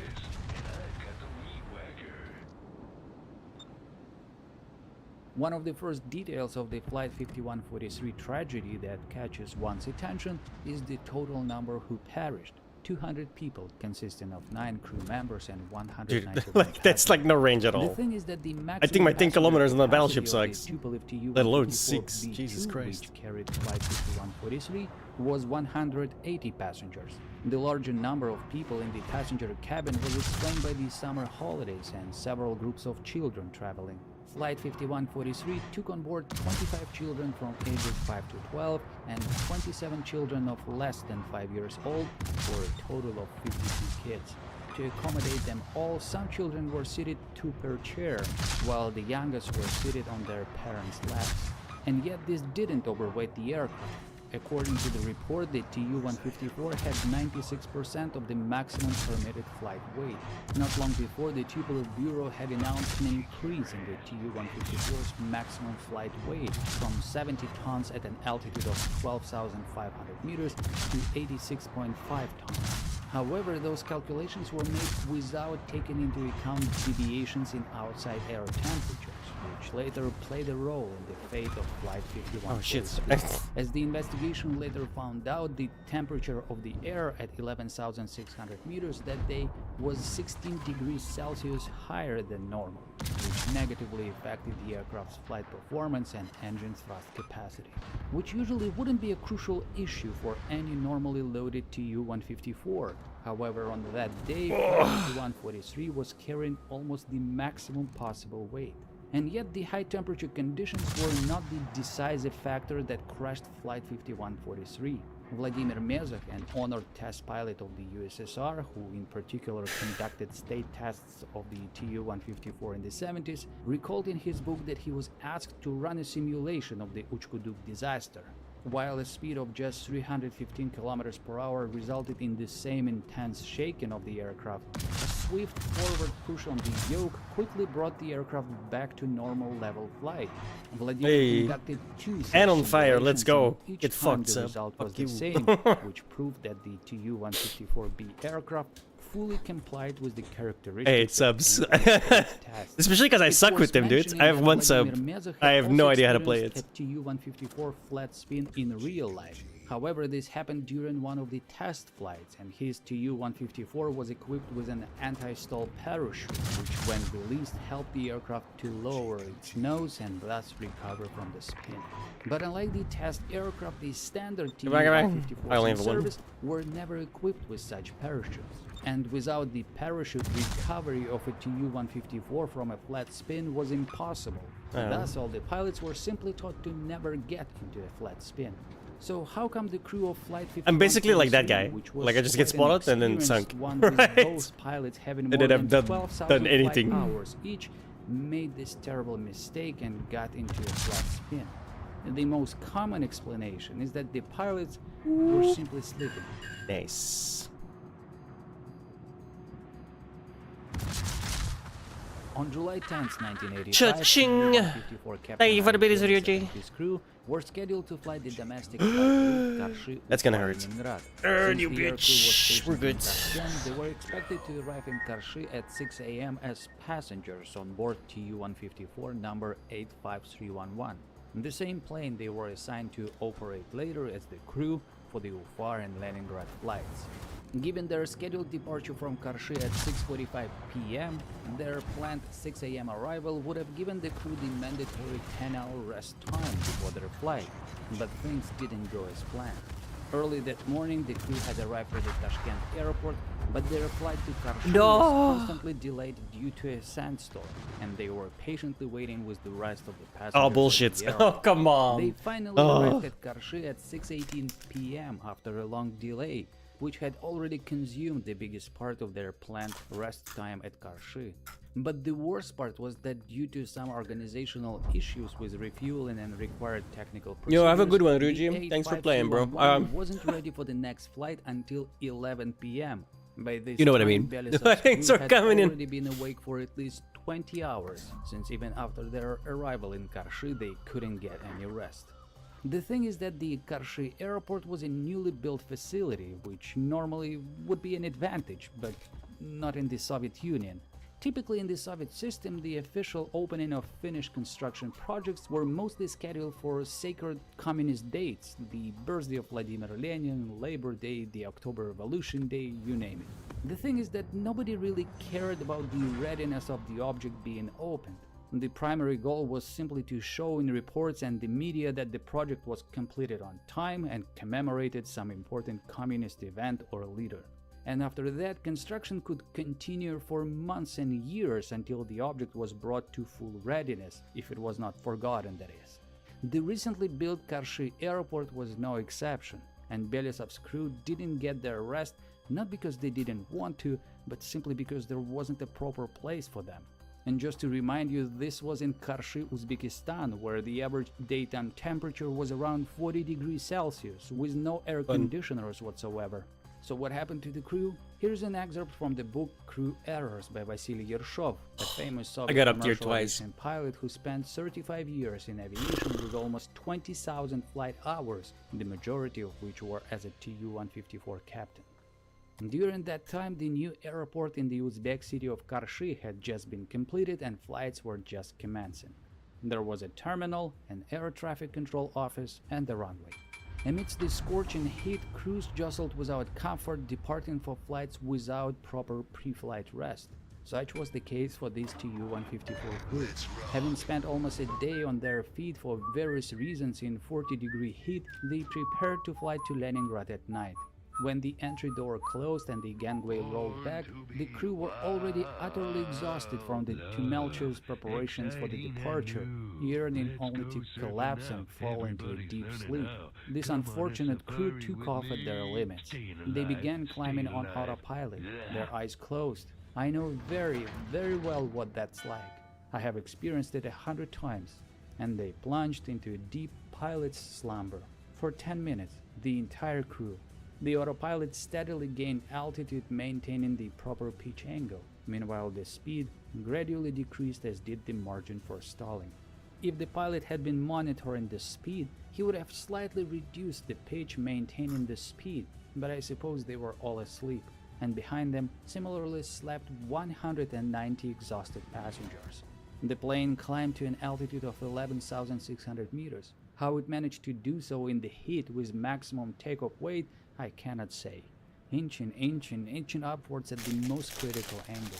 At a speed of about 400, shaking began. It woke up the crew. The captain thought it was a compressor stall, accompanied by shaking throughout the plane. I can imagine how his heart raced. He probably hadn't encountered a compressor stall before. The phenomenon of airflow disruption to the engine due to skewed airflow at high angles of attack. It shakes so much that it's terrifying. It feels like clubs pounding the tail. And the gas temperature rises. The engines need to be immediately throttled down to prevent overheating. But the shaking was weak, barely noticeable. The captain, half asleep out of panic, slightly reduced the throttle without looking at the speed gauge. The flight engineer prevented a complete shutdown of the engines. According to his instruments, there was no surging. The captain reduced the throttle again, and disengaged the autopilot. He began to manually control the plane and rocked the aircraft. They held on for almost a minute. According to the investigation report, the angle of attack reached almost 20 degrees. During this time, with That's no really thrust, fucking the high for a speed dropped by jetliner. almost 100 kilometers per hour, and the plane eventually stalled. A swift reaction in that very moment would have saved everyone. To push the yoke as hard as possible, but his sluggish body didn't react, and then it was too late. Erratic control actions began, which could not change anything. The plane, in a flat spin, crashed almost vertically into the sand dunes not far from Uchkuduk. I suppose they were fatally exhausted. They should have refused. After 20 hours of waiting, looking into the eyes of equally exhausted passengers struggling in the heat alongside the crew, and gone to the rest. Only at that time, there was nowhere to rest in Karshi. All 200 people on board Aeroflot Flight 513 perished, making the tragedy at Uchkuduk the deadliest air disaster in Soviet aviation history. Typical for the USSR, the crash remained secret, and the Soviet people continued to joyfully sing about Uchkuduk, the lifesaver in the desert. Through all the decades, the Soviet government's approach was straight and simple. If you don't talk about a tragedy, then it never happened. And this was applied to everything, whether it was an air disaster, a serial killer case, or a nuclear power plant explosion. The Soviet Union is long gone. However, in Russia, the Uchkuduk song is still quite popular. And there is absolutely nothing wrong with this song itself. What's wrong is that whether it's a concert or in the YouTube comments, the Uchkuduk will always be followed by multiple people's regrets.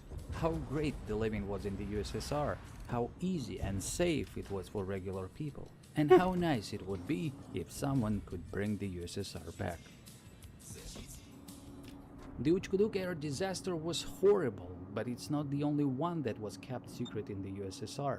Some of the others USSR was a joke, and so is tolls, Russia. but the details and circumstances were sometimes much more shocking. Like the 1986 accident when a Soviet Tu-134 captain made a bet with the co-pilot that he could land the aircraft blindly using only instruments. A deadly bet that resulted in 70 casualties. You can learn more about this tragic episode in my new video, which is coming in a few weeks, and which will be the first episode of my new series about Soviet air disasters, available exclusively on Nebula. Nebula is where you can find my other exclusive episodes from Soviet aviation history, like the crazy Soviet attempts to mount huge cannons on light fighters, or the test fights of the captured F-5 Tiger against the MiG-21, which unpleasantly surprised the Soviets, or the fascinating story of the Soviet ghost flight. But there's when an gradations. Antonov An-12 flew for several hours with an unconscious crew. I'm sure you are well aware of how ruthless YouTube policies are in regards to historical content, and unfortunately many of my videos, since they are related to military or sensitive topics like air disasters, have I'm an suffered atheist, but I'd still rather live in a and it's Christian not just nation that such than a video Muslim will one. get demonetized, but the worst thing is that most likely YouTube won't even show it to you. Nebula is not like YouTube, and that changes how I make my videos. I don't need to adjust or cherry-pick historical facts for my video to find a path through YouTube restriction. On Nebula, I simply don't have any restrictions. My only goal is for you to learn the true story, no matter how shocking its details might be. Nebula is owned directly by us, the creators, and that means your support goes directly into finding more high-quality projects that otherwise would never be made. Sign up for Nebula using the link below and you will get access to tons of premium content for just $2.50 a month. But for a limited time, we're also offering lifetime memberships. A one-time payment lets you access Nebula. The boogeyman is real, and you just found him. Time for some fisting.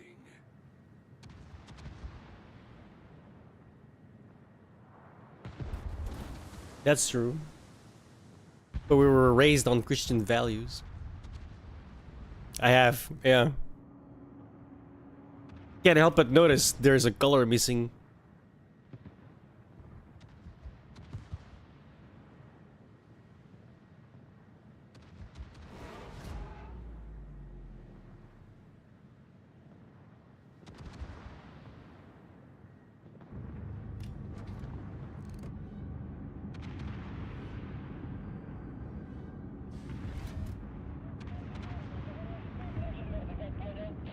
That was close.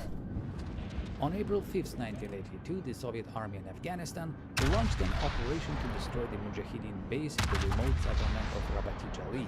Early in the morning, 79 helicopters delivered more than 600 Soviet soldiers who successfully launched the attack on the base. Since the beginning of the Soviet invasion, this was their largest air mobile operation, and General Tabunchikov, who was watching the operation from the Antonov uncertainty circle in above, would have been pleased with the spectacle, if not for one thing. The object that the Russians attacked was not the base of the Afghan Mujahideen. In fact, this object was not even located in Afghanistan. The base that the Soviet troops destroyed turned out to be an ordinary asphalt factory in Iran.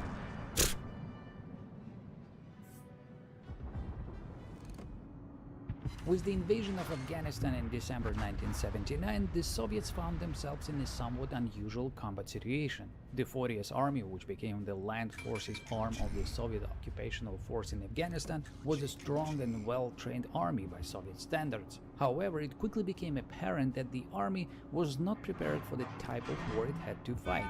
Unlike the classic warfare that the Soviet troops were primarily trained for, there was no clear front line in Afghanistan. The Afghan Mujahideen were perfectly aware that they had zero chance in direct confrontations with the Soviets, so they relied heavily on guerrilla tactics. They disrupted supply lines, conducted raids and ambushes, and then quickly withdrew to their hidden bases. Such raids slowly drained the resources of the Soviets, and one of their responses was an attempt to eliminate the problem at its root. They decided to cut off the Mujahideen's access to weapons supplies by targeting their caravans, transit bases, and training camps. One such base was located near the abandoned settlement of Rabati-Jali, right at the junction of the Afghan, Iranian, and Pakistani borders. The first information about the large base of Mujahideen at Rabati-Jali was received by Soviet military intelligence in early 1982. According to their agent's report, the base contained warehouses with weapons and ammunition, as well as a large amount of drugs, which the Mujahideen exchanged for weapons from nearby Iran and Pakistan. The base was guarded by roughly 60 people. However, a large group of Mujahideen were... I wish I could do damage so easily, dude. Like, arriving for new weapons and Tier 8 and 9 on the Japanese is super rough to play, bro. They are terrible ships. 2,000 wooden crates containing long tubes. Based on the description, this could possibly be Strela portable surface-to-air missiles, presumably delivered from Egypt. The intelligence about the Rabati-Jali base was then sent to Moscow to Marshal Sergei Sokolov, who was in charge of Soviet ground forces during the war. In mid-March, Moscow responded with orders to prepare an operation to destroy the base at Rabati-Jali.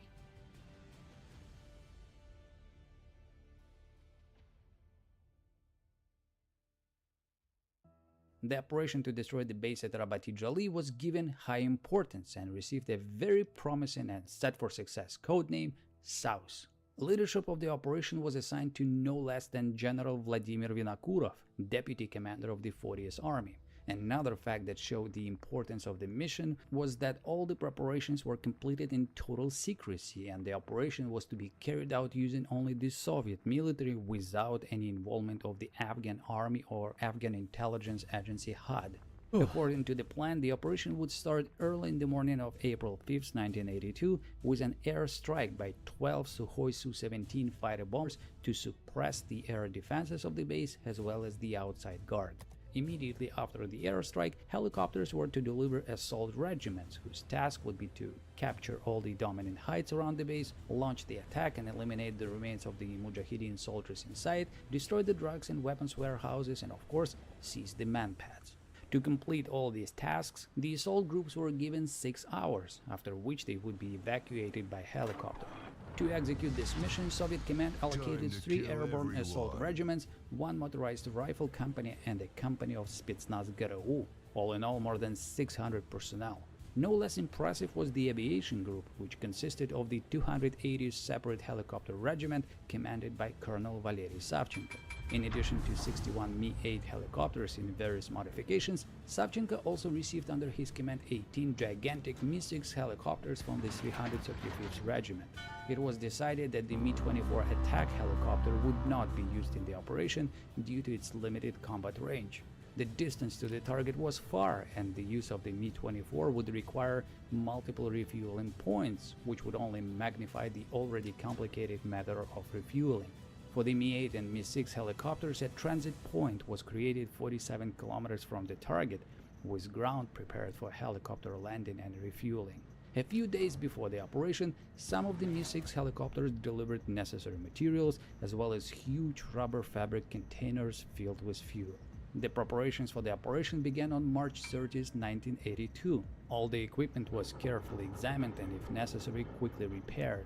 The attack Mi-8s received extra armament and ammunition. On the contrary, the troop-carrying Mi-8s were lightened by removing the defensive machine guns, which allowed them to take on board an extra trooper. I kinda hate that he calls them Mi-8s. Stars and tail numbers on all helicopters must be painted over, an order whose purpose still remains unclear today, since the Soviets were the only power around that had such helicopters. All in all, the aviation group consisted of 79 helicopters and 38 airplanes, which in particular included 8 MiG-23 fighters to provide air cover and an Antonov An-30 carrying General Tabunchikov, who was to oversee the operation from the air. Direct command of the operation was entrusted to the deputy commander of the 40th Army Air Force, Colonel Vladimir Aprelkin, who, according to some accounts, was promised the rank of general and the Order Hero of the USSR if the operation was a success.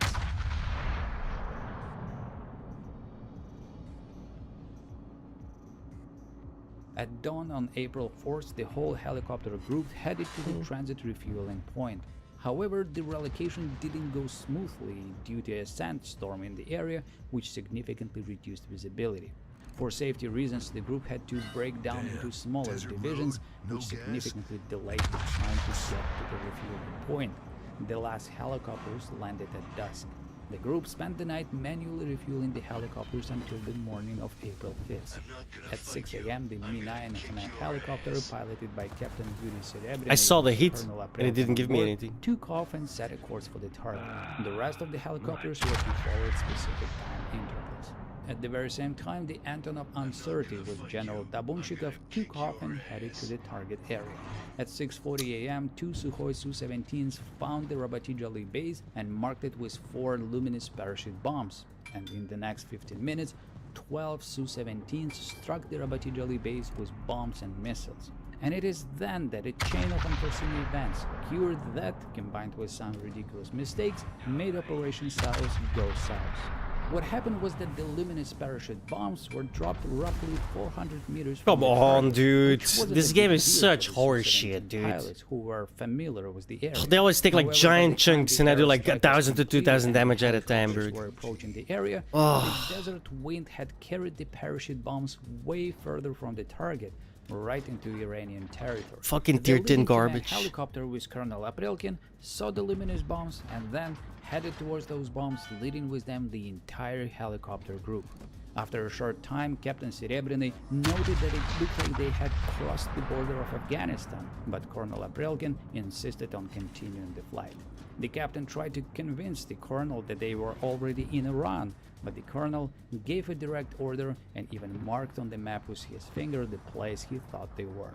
Meanwhile, the helicopter piloted by Major Nikolai Babenko reported that they had discovered an asphalt road which wasn't indicated on their maps.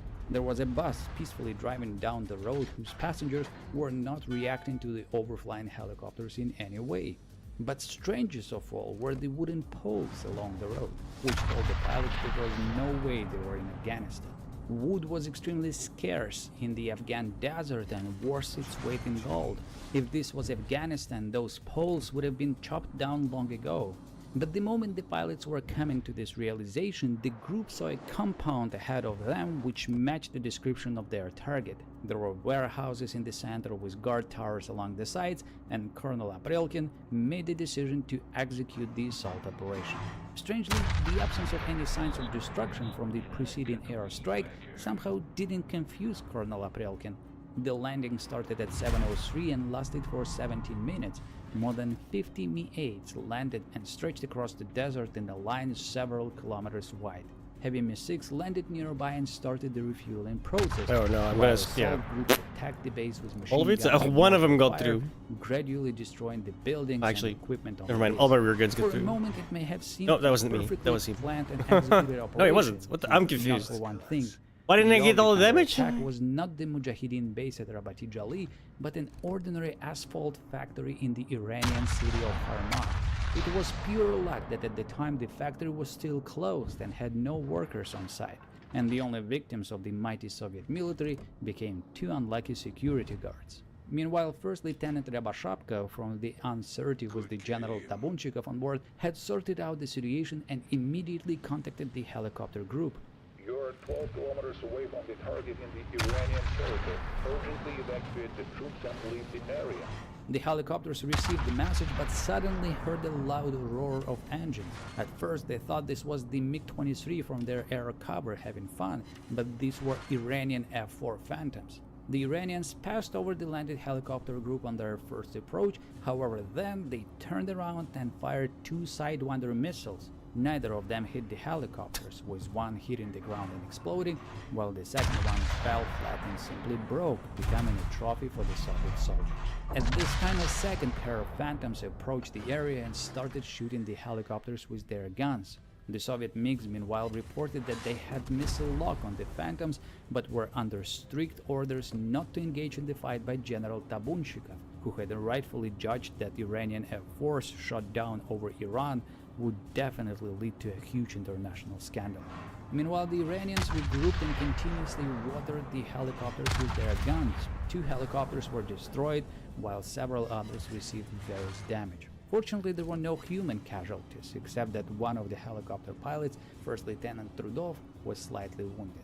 Not long afterwards, an Iranian motorized battalion arrived and pulled up to the Soviet helicopter landing zone. However, by that time, most of the Soviet assault troops had already been evacuated from the area, and the rest of them had to quickly leave Iranian territory at gunpoint.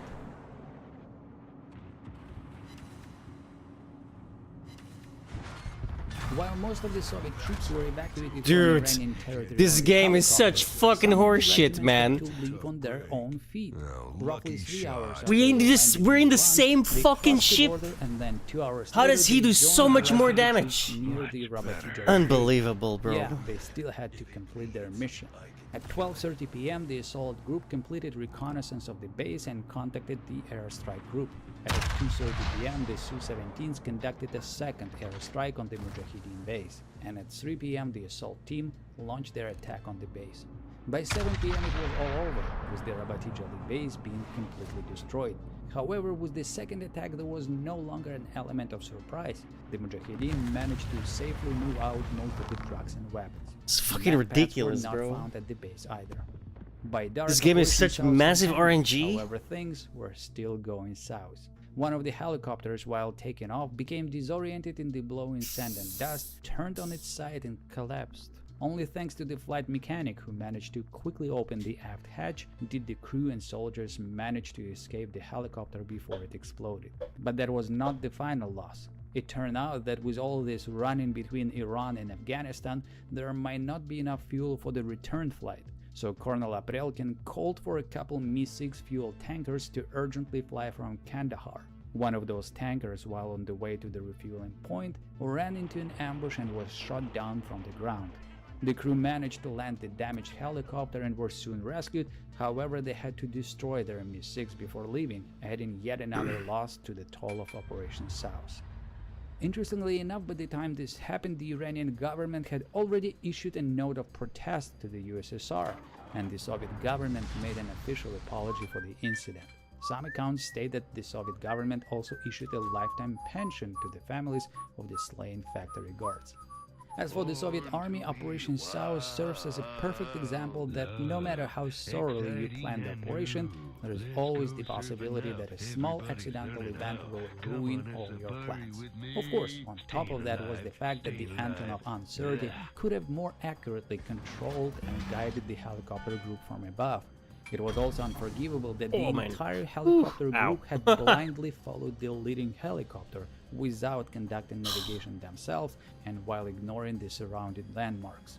But the main problem, of course, was the blunt ignorance of Colonel Aprelkin, who simply ignored all warnings from his subordinates, like Captain Serebryny, for instance. It is believed that the helicopter's flight recorder impartially recorded their dispute about their current location, which later saved the captain during the investigation. All accounts of this 1982 incident state that Colonel Aprelkin became the one and only culprit of this incident, which led to him losing his high command position and being sent back to the USSR, which at first made me think of how I still do have some, like, my shoulder just like locks up sometimes, bro. Out of nowhere. Consequences of his actions. I mean, I guess it's not out of nowhere. I haven't really slept today. So. But then I noted the photo that I have here depicting Aprelkin during one of the offensives, which were some of the heaviest battles for the Soviets in that war. And the picture is dated June 1982, meaning it happened after Operation South. A simple search shows that Aprelkin remained in his position in Afghanistan up until 1983. Looks like the success of Operation South didn't affect his position at all. Moreover, in the book The Scorched Sky of Afghanistan by Viktor Markovsky, I found yet another interesting episode with Colonel Aprelkin. In July 1981, roughly 1 year before Operation South, when supporting Soviet troops in a major operation, Aprelkin led a group of helicopters tasked with delivering a group of engineers to mine the road from Pakistan to the Afghan town of Jalalabad. They completed the task. However, on their way back, they realized that they had mistakenly crossed the Afghan border and mined the road in Pakistan. The group flew back to remove their mines, but it was too late. They saw some trucks already burning on the Pakistani road. Looks like Aprelkin managed to visit and leave his mark in all the countries neighboring Afghanistan, except maybe for China, but I have a feeling I just need to dig deeper into his career. To Aprelkin's defense, I may say that navigation in Afghanistan must have been quite challenging due to the lack of landmarks. Funny thing though, even with many landmarks, navigation errors can still occur, like the 1967 incident in Germany when a Soviet MiG-21 pilot, instead of landing at his home base, accidentally landed on a NATO airfield. If you want to learn more about this fascinating episode of the Cold War, check out my upcoming video, which in a few days will be available on my streaming service Nebula. By the way, that's where you can find my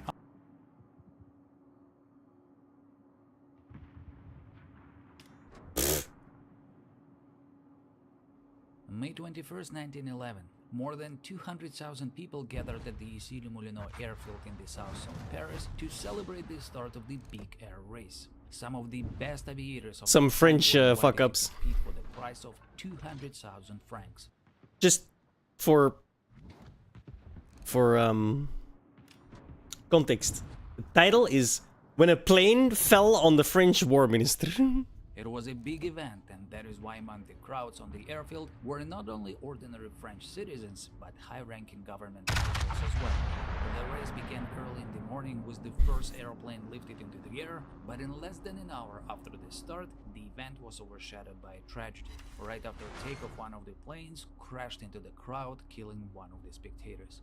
Although tragic, just like the loss of any human life, the death of a single person at first didn't seem to be that much of an extraordinary occurrence. After all, various fatal accidents happen quite often. In fact, that very same day, an airplane in Russia...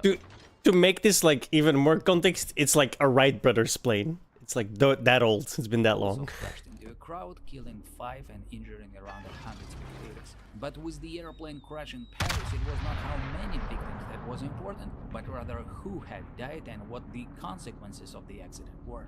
This one crash of a tiny airplane in 1911 cost France not just the life of a single spectator, but arguably the death and injuries of tens of thousands of French soldiers on the battlefields of World War I.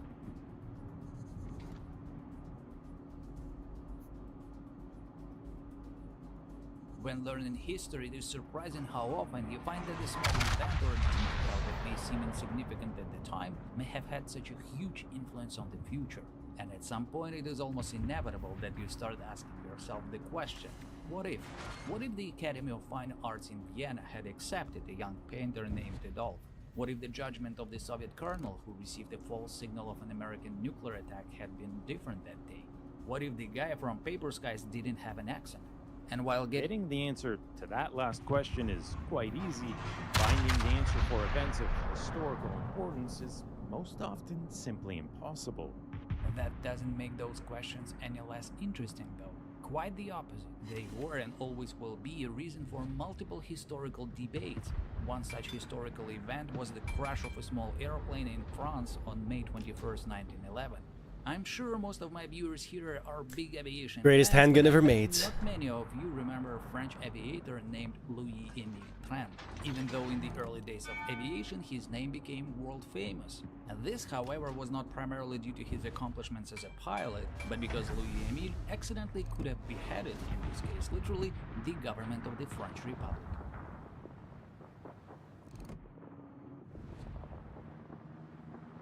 One of the pioneers of aviation, Louis-Émile Tran, was born in Saint-Étienne, France on October 22, 1877. From an early age, Louis-Émile I know, right? I love watching them go like, it looks cool, but shop fixing bicycles, not when I shoot him. But his main passion was motorcycles. Not being able to fulfill his passion for engineering at home, he left Saint-Étienne and moved to Paris. He tried his skills in various areas, but financial success came to Louis-Émile with designing vending machines.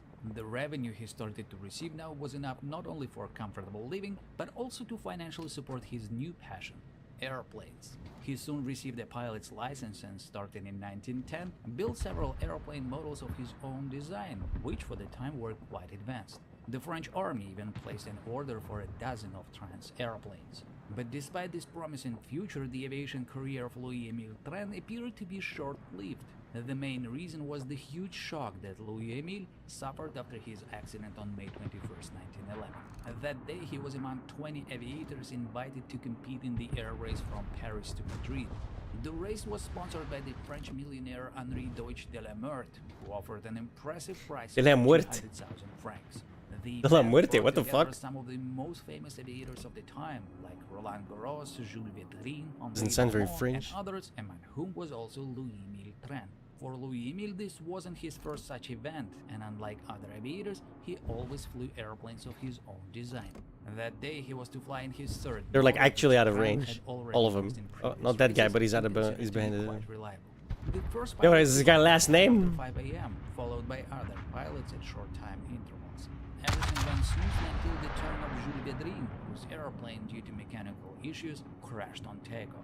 There were no casualties and the airplane suffered only minor damage, but the accident attracted the attention of the crowd and dozens of curious spectators who rushed onto the airfield, leaving the designated viewing area. To drive them back to safety, a squadron of cuirassiers was sent immediately, and it was exactly at this moment when Louis-Émile Tran took off in his airplane. But just a few moments after he became airborne, Louis-Émile suddenly found his engine quickly losing power.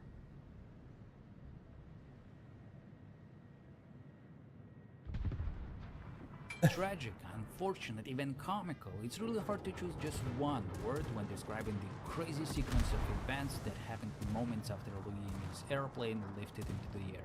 There were even some rumors that the famous bomb scene from the classic 1966 Batman movie was actually inspired by the events that occurred at the Simonino airfield in 1911. Some days you just can't get rid of a bomb.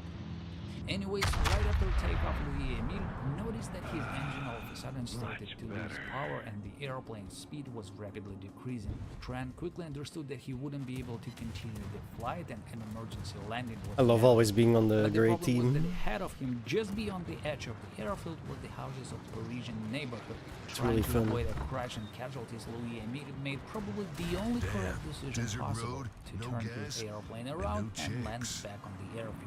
Not wasting a second, he immediately turned his plane, but to his order, he saw a squadron of cuirassiers who were now crossing the airfield where he had taken off a moment ago.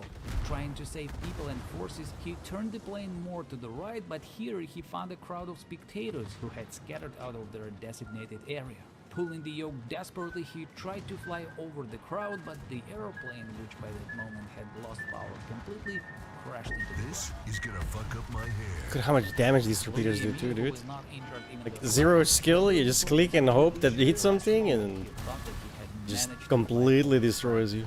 Unfortunately, the reality was different.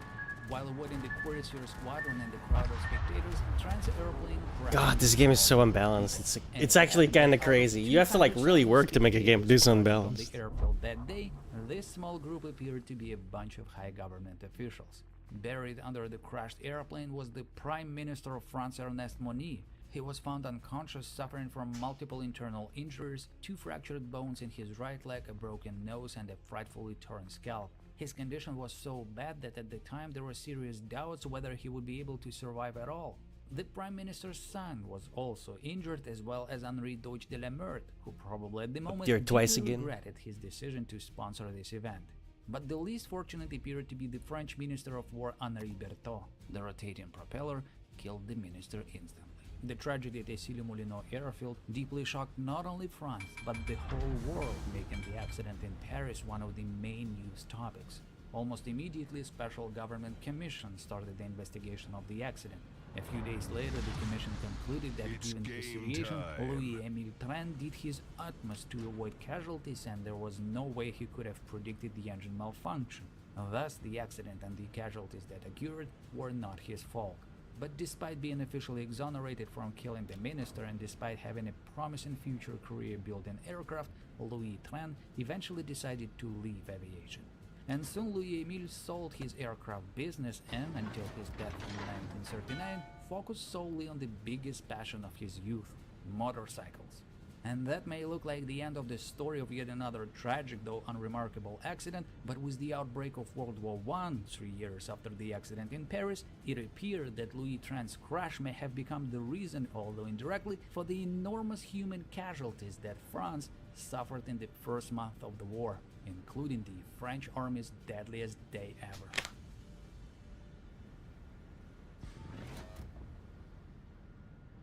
Out of all wars that humanity has suffered through all of its history, World War I was arguably the most shocking. Of course, the level of atrocities and human casualties during World War II are unmatched by anything in history, and let's hope they never will be, but in some way World War II was just an upscale projection of the preceding war. Meanwhile, the outbreak of the Great War caused a profound and horrible shock due to the massive human casualties and tremendous scale of violence unknown in any previous war. One of the main reasons for such enormous losses in particular was the discrepancy between the outdated battle tactics and the existing modern weaponry, such as artillery and machine guns. Oh fuck! France, which was among I the lean on the... countries that suffered the highest losses during World War I, there was yet another, quite unique factor. It's difficult to notice it if you watch French soldiers in old black and white videos, but when you add accurate colors to the historical images, you will see that the soldiers of one of the biggest and most powerful armies in the world were dressed in blue jackets and red trousers. It's hard to believe that, but at the time when battlefields were now expanding into the heights of the skies and depth of the seas, the French army with its brightly colored uniform seems to still be stuck in the age of the Napoleonic Wars. Of course, not everyone in the French government was indifferently accepting of the existing military uniform. Quite to the contrary, the army uniform in France had for years been a topic of multiple political debates. But sadly, those politicians had prevailed who claimed that camouflaged uniform was a symbol of weakness and cowardice, and that the army should keep the patriotic colors in its uniform since it's better represented the French battle spirit. Unfortunately, it was not the politicians, but regular soldiers who would have to pay the price for such cheap patriotic statements, and the final price appeared to be extremely high.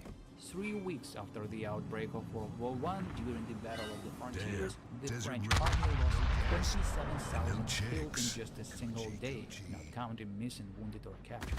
August 22nd, 1914, even until today, remains the French army's deadliest day, and not only in World War I, but in its entire history.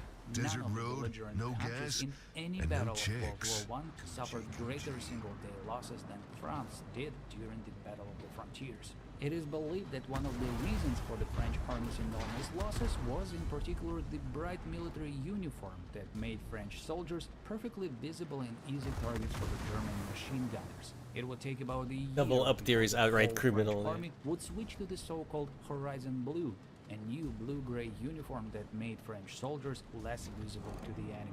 But interestingly enough, way before the Horizon Blue, the French army had started to learn about another color, Reseda.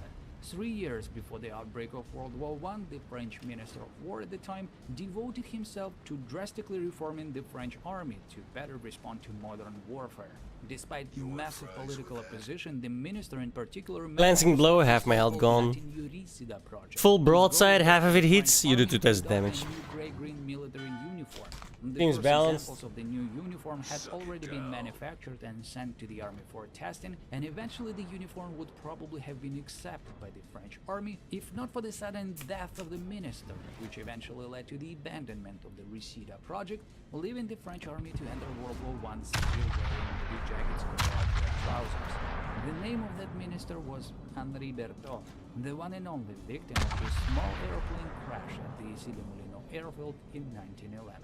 And here, it's really hard not to ask the question, what would the history of France in World War I be if one young and talented engineer had stuck to his passion of building motorcycles and never became interested in flying airplanes?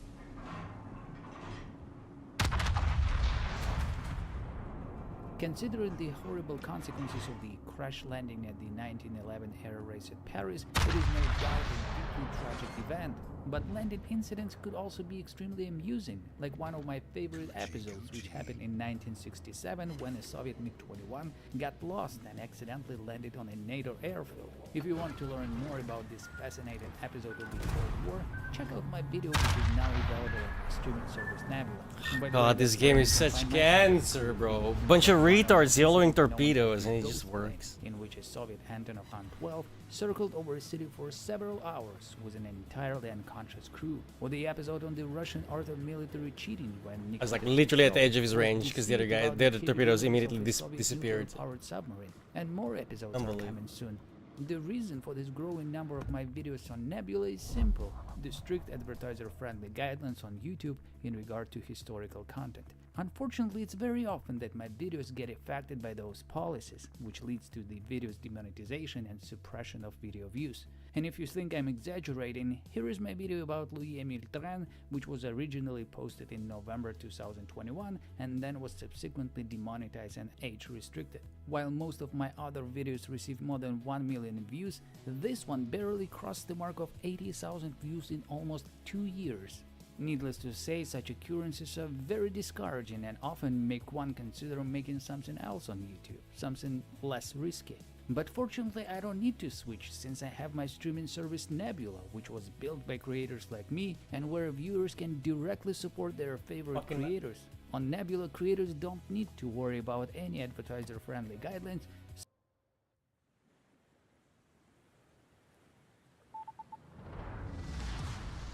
All right, let's go.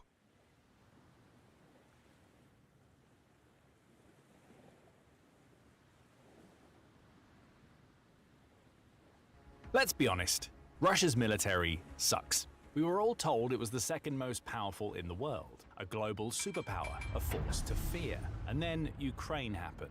And suddenly the mighty Russian war machine started to look like a rusted out relic from the Cold War. The truth, it was all smoke and mirrors. The tanks falling apart. The strategy stuck in the 1970s. The leadership corrupt and clueless. And the troops starving, surrendering, or worse. This isn't just failure, it's a full-blown military embarrassment, a humiliation for Putin, and it's unraveling in real time. So today, we're pulling back the curtain on Russia's military myth and showing you the receipts. Do you remember the headlines that struck every major news outlet in February 2022? The world watched in horror as Russian forces poured across Ukraine's borders in what was supposed to be a lightning-fast special military operation. Was that like 4 years ago? 3 years ago? Which were even backed by some Western analysts on the first day, Kyiv would fall within days. Russian generals reportedly packed parade uniforms, expecting to march victoriously through the Ukrainian capital within 72 hours. As we know by now, that never ended up happening. While Russia did invade Ukraine and got as far as the outskirts of the Ukrainian capital, the initial invasion stalled spectacularly. Russian forces, despite overwhelming numerical superiority on paper, faltered and lost any momentum they might have had from the very start. The Institute for the Study of Wars analysis shows that Russia's initial campaign failed in its primary objective to conduct airborne and mechanized operations to seize Kyiv, Kharkiv, Odessa, and other major Ukrainian cities to force a change of government in Ukraine. Those reports came as early as April 2022, suggesting that the Kremlin needed to backtrack on the invasion goals only after a few weeks of fighting. Why did this supposedly world-class military stumble so badly? In practice, the actual scope of the invasion, with the initial military strategy, was bound to fail from the start. You see, the land invasion of Kyiv and the subsequent one in Donbass was the backdrop for an attempted coup of the entire Ukrainian government. The first critical battle of the war was not fought on any of the front lines between Kyiv and Moscow, but at the Kyiv airport. On the morning of the invasion, a small group of around 200 supposedly high-trained and expert elite forces was supposed to have been delivered by aircraft directly into the Hostomel airport, one of Ukraine's largest airports that was also only miles from the capital city center.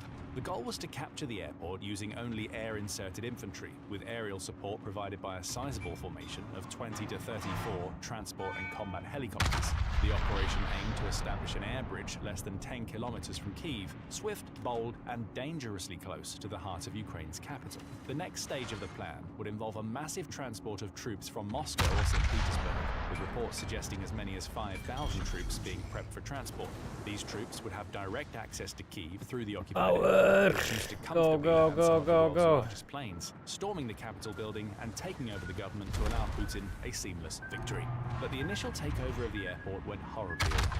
The Ukrainian military, receiving vital intelligence of Russia's hostile movements, parked vehicles on the runway, preventing the first wave of Russian troops from landing. Instead, the helicopters were forced to land a few hundred yards away from the airport, all while being battered by human-portable Igla anti-aircraft missiles and a lone Zu-23 anti-aircraft gun, suffering the first casualties in the form of at least 4 helicopters downed during the approach. The resulting battle between the Russian forces and Ukrainian ones went back and forth, which was entirely surprising given that the Russian troops were supposedly special forces, while the Ukrainian ones were conscripted. Nevertheless, the Russian troops occupied the airport, but only for a few hours after the projected timeline. By that Russian time, warship, the go rest of fuck the military was experiencing its own delays. The mechanized infantry that started in Belarus was held up by the Ukrainian defenses and would only reach the airport the next day. The air transport that was supposed to come from Russia and reinforce the initial troops with those 5,000 men was recalled as there was nowhere to land. The Ukrainian mechanized infantry shelled the airport for good measure to make it utterly unusable to incoming Russian forces. The prelude to the invasion was only an indicator of things to come, but the underlying issues that made it a non-starter are spread through the entire military, which we'll delve into deeper. Take, for example, the widespread equipment shortages in the military, which would go counter to the country's ethos as having one of the most prepared militaries in the world. During the first days of the invasion, a 35-mile Russian convoy sat immobilized outside Kyiv. Yes, fuel and supply issues were a major factor, but they weren't the only reason. Ukrainian resistance, especially through drone strikes and ambushes, played a key role in grinding the convoy to a halt. This stalled advance was part of a larger mechanized force meant to seize the airport and spearhead the push toward the capital. And yet, this force, representing a country that exports more oil and gas than almost anyone on Earth, was left stranded on the road. To make matters worse, What'd you get for not news moving? outlets and viral social media posts soon showed Russian soldiers looting Ukrainian grocery stores for food. Why? Because some frontline troops were being issued military rations that had expired in 2015. According to NATO assessments, Russia vastly underestimated the logistical requirements for its ambitious three-pronged attack. Their supply chains collapsed almost immediately upon contact with reality. In military parlance, this isn't just a tactical failure, it's a fundamental breakdown of basic military planning. The Royal United Services Institute posited that the scope of the invasion far outmatched what the military could actually distribute. As such, the actual orders to invade Ukraine, alongside orders to provide rations, fuel, and equipment to the forces that would make up the first wave of the invasion, came only 24 hours before the invasion started. Caught unaware, the higher echelons in Russia's military scrambled to do what they could, which was little, leaving the bulk of the work to junior officers. In turn, those same officers didn't receive the training to deal with these issues in the first place, which also needs to be discussed.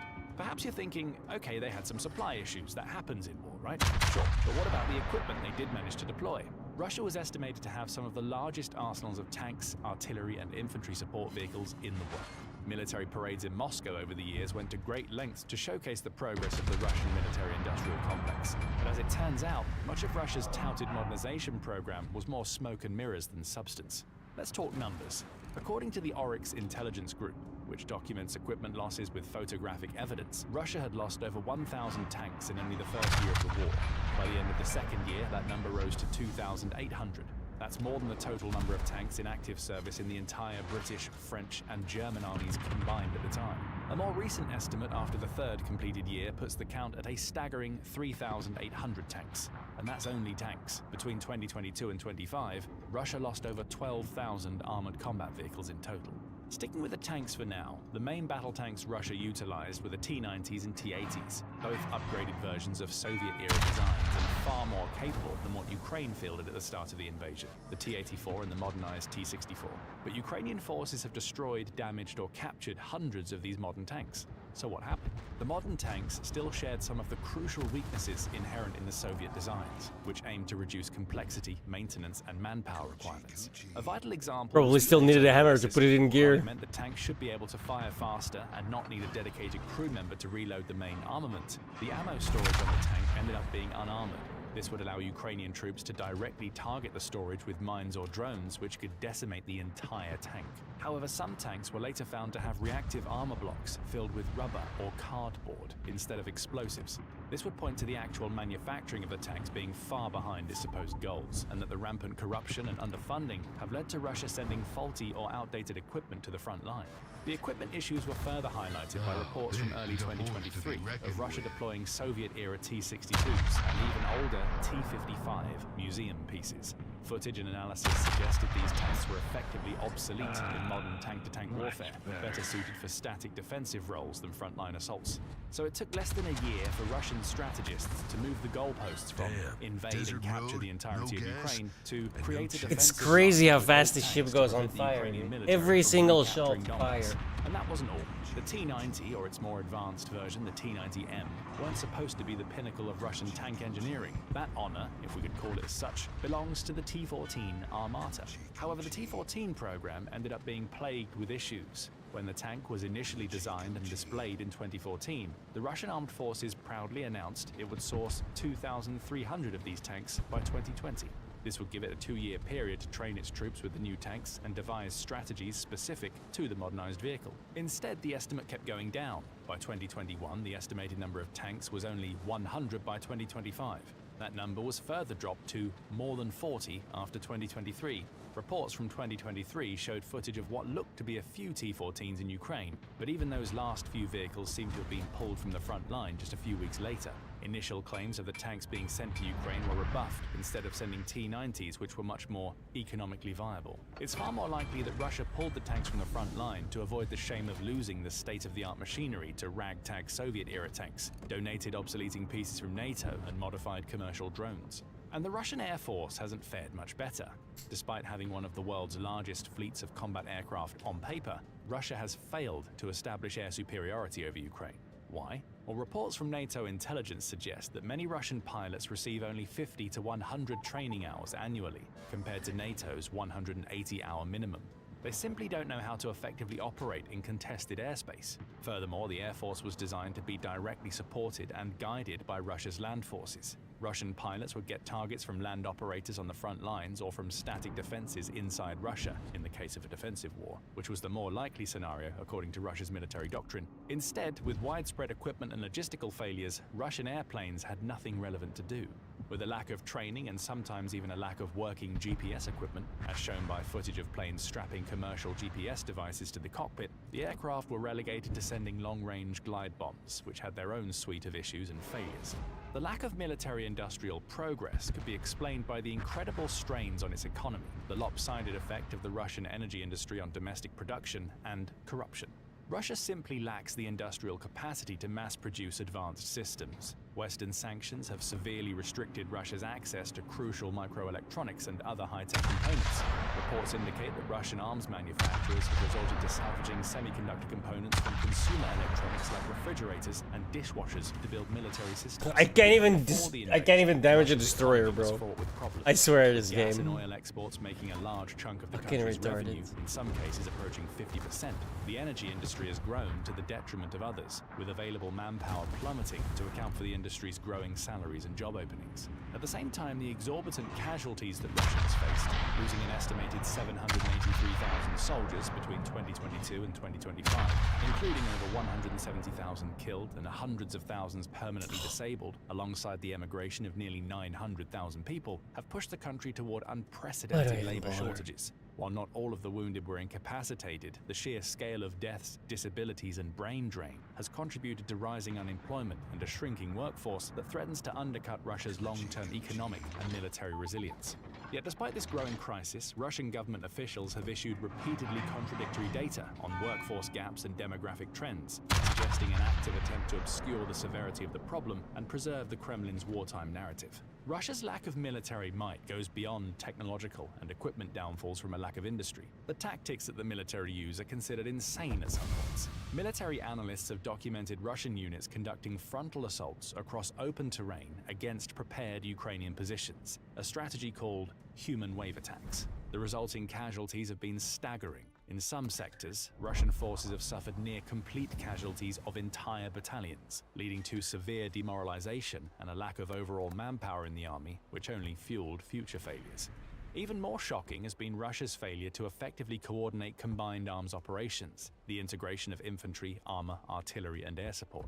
This is military operations 101, a basic skill that professional armies mastered decades ago. Or at I least need 140k more, Instead, but I also what need we're like seeing are Russian tanks 11 operating million. without infantry support, making them easy prey for Ukrainian anti-tank teams. We've seen Russian infantry advancing without proper reconnaissance or fire support, and we've seen Russian artillery, supposedly their strongest asset, initially used for indiscriminate area bombardment rather than precision strikes. But over time, that strategy has begun to evolve. According to British military analysts, Russia is now shifting towards a mass precision approach, relying more heavily on precision-guided munitions for counter-battery fire. So what do all of these have in common?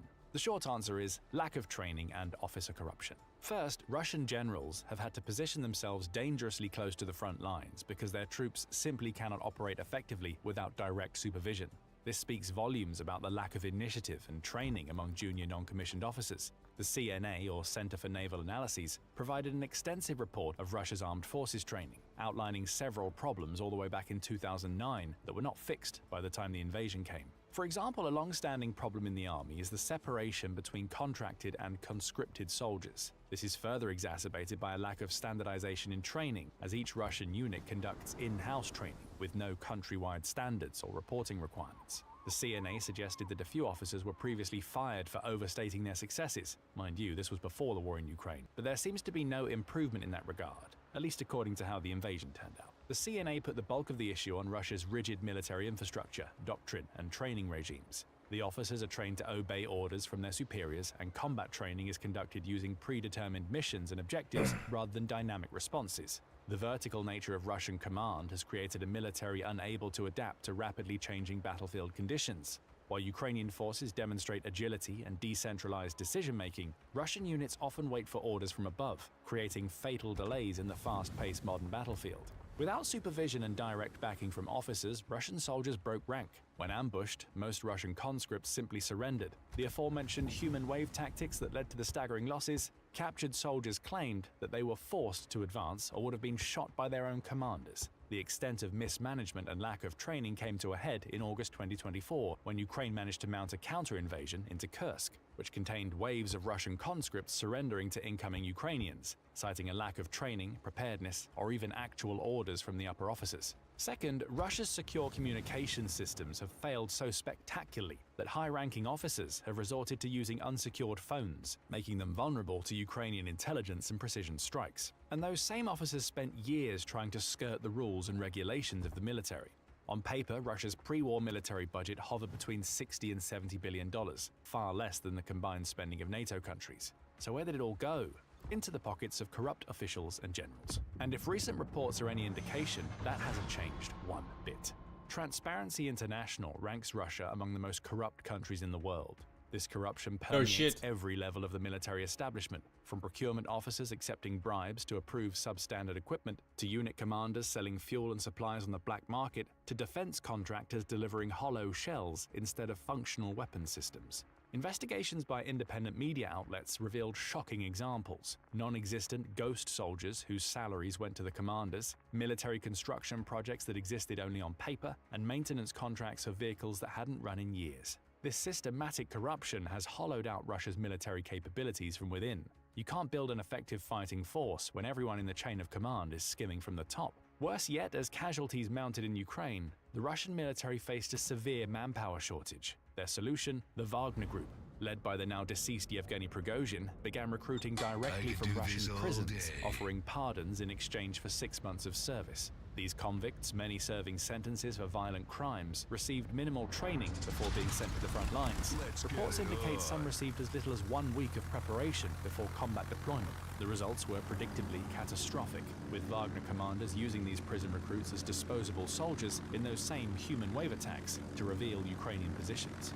And even those few standards that were accentuated by the CNA previously seem to have fallen. The partial mobilization announced in September 2022 saw men with no military background given obsolete equipment and sent to Ukraine with less than a month of training. That same report claims that conscripts who were once in the army were unlikely to receive refresher training at all. Compare this to NATO standards, where basic infantry training takes months, followed by specialized unit training. The disparity in preparation is stark and reflects a fundamental disregard for the value of Russian soldiers' lives. In desperation, Russia deployed North Korean soldiers to fight alongside Russian forces in Kursk, with estimates going above 10,000 soldiers. Additionally, Russia has recruited mercenaries from Syria, Libya, and the Central African Republic to bolster its forces. This is not the behavior of a great military power. It's the desperate move of a country unable to achieve its objectives with its own forces. The deployment of North despise the people that make this game, bro. You cannot be dumber than the people that make this game. You really can't. Excellence or advanced training. That Russia would turn to such allies speaks volumes about the state of its own military manpower. Like, be glad, man. Even if you're the dumbest retard on the planet, you can still get a job for a gaming company easily. Literally. Casualties. Though Pyongyang later sent more troops to replace them, the damage was already 8 done. fucking seconds before the missiles launch. In retard. Reinforcements that backfired It's so dumb. But let's zoom out and look at the big picture. What were Russia's strategic objectives in Ukraine? Primarily, they sought to 1. Prevent NATO expansion, 2. Demonstrate Russia's great power status, and 3. Secure a friendly buffer state on their western border. Have they achieved any of those objectives? Quite the opposite. Finland and Russia have joined NATO, dramatically expanding the alliance's border with Russia, whose military reputation has been shattered, revealing weaknesses that embolden rather than intimidate rivals. And Ukraine is more firmly aligned with the West than ever before, with billions in military aid transforming it into a formidable anti-Russian border. The Kremlin has had to repeatedly shift the benchmark of the invasion. As mentioned, the invasion was supposed to last only a few days. In April 2022, the new strategy ended up being to capture Ukraine through Donbass. Nearly 3 years later, the Institute for the Study of War reported Russian forces failed to break Ukraine despite expending tremendous military, human, and economic resources to multiple offensive efforts. The Institute suggested that Russia resorted to leveraging pretty much every aspect of its military, rather than using only advanced equipment and special forces, and still was unable to make a meaningful dent, with most of the front lines moving negligibly throughout the entire year 2024. The consensus is brutally clear. Russia's military has underperformed even the most pessimistic pre-war assessments. Given these profound and systemic problems, what does the future hold for Russia's military? The short-term prognosis is grim. Russia has depleted much of its modern equipment, expended massive amounts of ammunition, and lost many of its best trained personnel. Even if the Ukraine conflict ended tomorrow, Russia would require years, if not decades, to rebuild its conventional forces. This rebuilding effort will be hampered by Western sanctions that restrict access to critical technologies, a struggling economy unable to sustain massive military spending, and a demographic crisis that limits the pool of potential recruits. More fundamentally, Russia would need to undertake painful reforms to address the cultural and structural problems that have been exposed. This would mean confronting entrenched corruption, overhauling the command structure to empower junior officers, modernizing training methods, and fostering a culture that values honest assessment over face-saving deception. Given the nature of the current Russian political system, such reforms seem unlikely. More probable is a cosmetic reorganization that preserves the underlying dysfunctional system. This doesn't mean Russia isn't dangerous. A wounded bear is often the most dangerous kind, and Russia retains significant capacity to inflict harm, particularly through its nuclear arsenal and its willingness to target civilians and infrastructure. But what do you think? Is Russia capable of regaining its military power and structure, or are there problems too entrenched to solve in the near future? Let us know in the comments below, and thank you, as always, for watching. Now go and check out why Russia's navy sucks, or click this other video instead.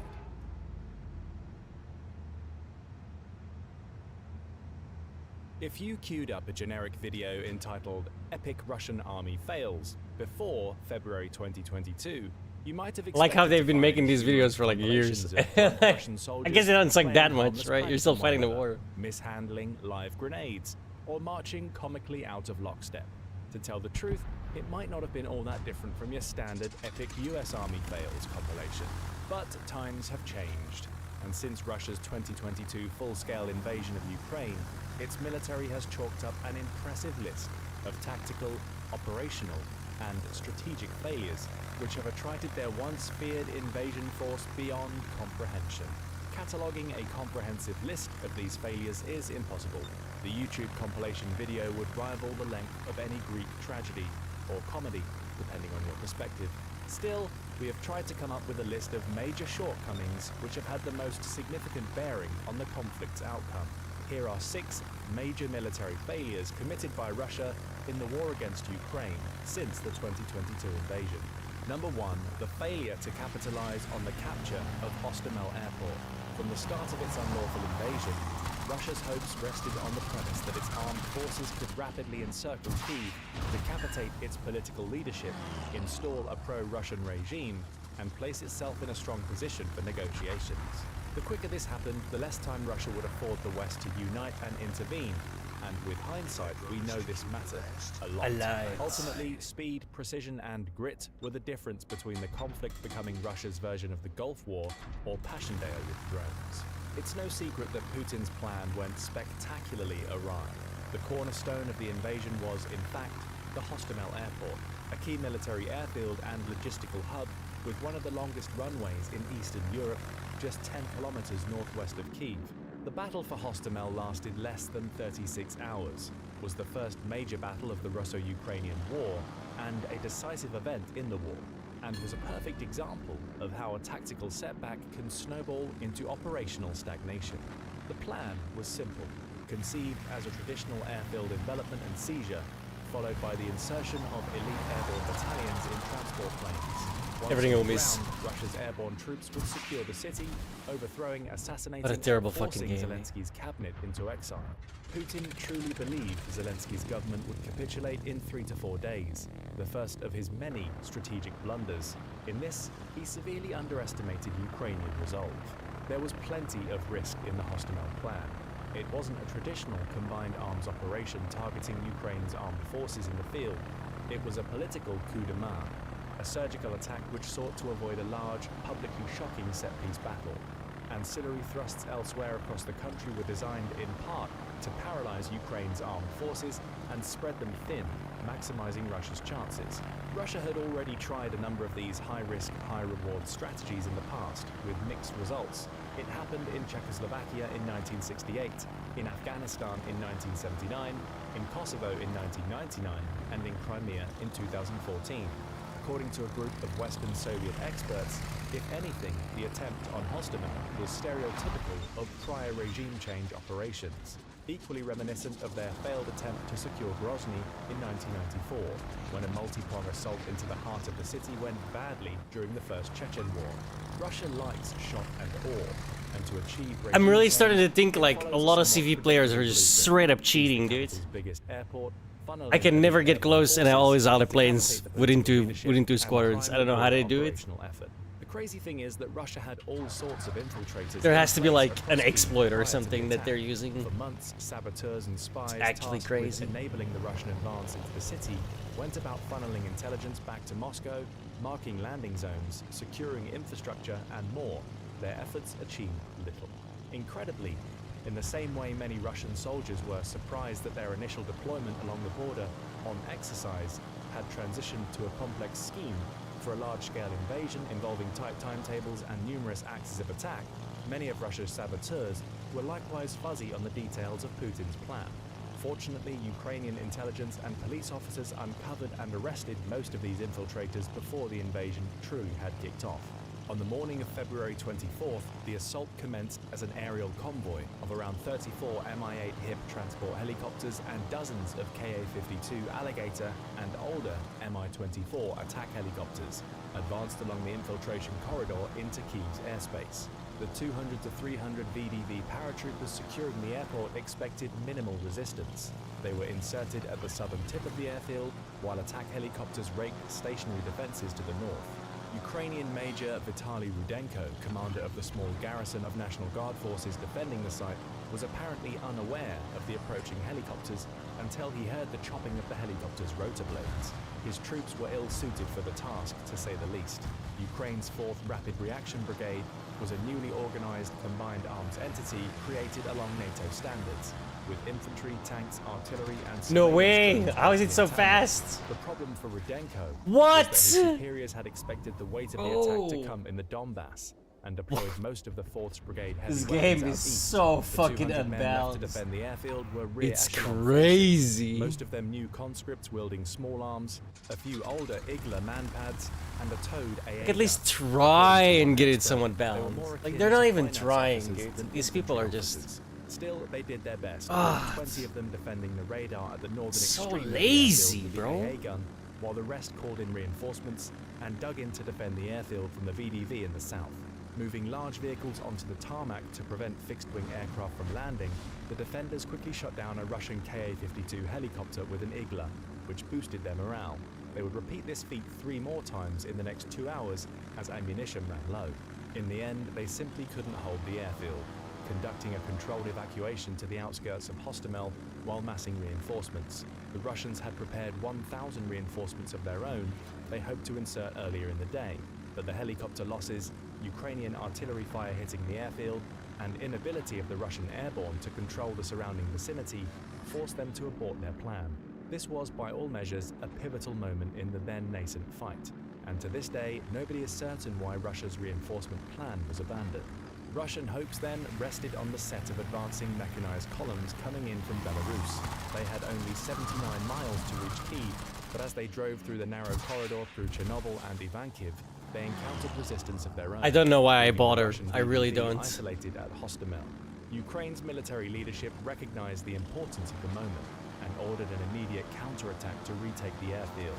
With a motley force of older veterans, civilian volunteers, and brand new conscripts, they organized a combined armed attack, which commenced at How fast sunset these things on going, February dude? 24th. They were grateful to discover that Somehow the I Russian actually hit airborne everything. soldiers failed to occupy good defensive positions and found it fairly easy. And it to takes an disrupt hour them. for the planes to Where Russia's reload. laws It's were like elite, this tactically I don't know how the other One CV players do Ukrainian it. They have to soldier be cheating. described There's just engaging no the fucking minimally way. protected Russian forces on the airfield as being like playing a video game, just shooting and knocking them down from our positions outside the airfield.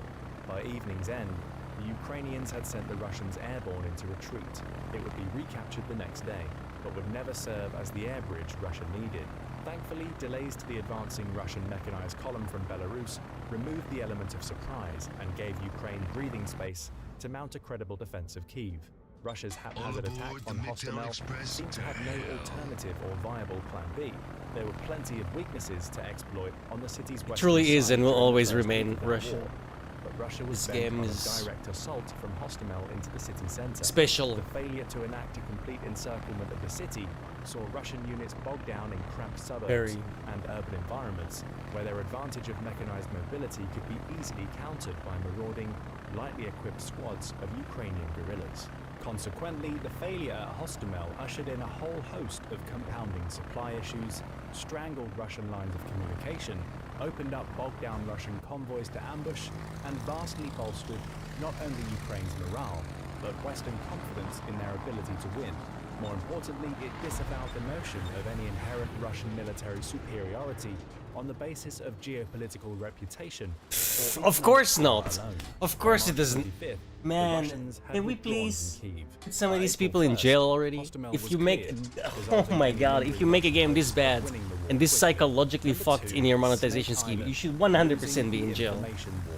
1,000,000% be in jail for 5 years Invasion and minimum, siege of mandatory Hostomel. fucking Out on a minimum, dude. rocky outcropping in This the shit Black changes Sea known as tomorrow. Snake Island, a tiny Oh. garrison of 13 Ukrainian It's high time defenders we were really busy deal with gaining these criminal fucking international studios, renown bro. when asked by a Russian warship waiting offshore to lay down their weapons and surrender to avoid bloodshed and unnecessary victims. It's getting Or else absolutely suffer ridiculous, the immediate fucking shit they bombardment. can get away In with. response, one of them, Roman Trybov, issued his famous retort to the Russian missile cruiser Moskva: Russian warship, go F yourself. The Snake Island defenders were all reported killed in action by the Ukrainian government after the audio clip of their courageous last Like stand that went alone viral. is fucking As it criminal, turned dude. out, most of its 8 garrison had seconds actually before it lived, fires. taken into You captivity should, as prisoners. you should At least honestly be 1 in month jail later, simply for in sheer exchange, back in incompetence. March Like, of holy fucking 2022, shit. Rybov was awarded Le- the decoration of Leave valor, away all of the and with fucking his FOMO peers and the immortalized psychological as a hero manipulation of and all of those Ukraine. tactics, The struggle for which Snake definitely Island should be and the wildly defenders' illegal. unabashed defiance You should just be in jail because you slogan can't in the make you. country's fight for You survival. literally, I'm surprised you Commemorated can just get a out few of bed in the weeks morning. later, national I'm surprised you can walk on 2 legs without fucking epitomized the breaking fight, everything and courage, falling over and 5 times a composure fucking with minute. which the Ukrainian armed forces conducted themselves in the war. Like, thus this is far. just For brain many dead, Westerners dude. with ancestors who themselves fought for independence against despotic tyranny, the rallying cry struck a familiar chord.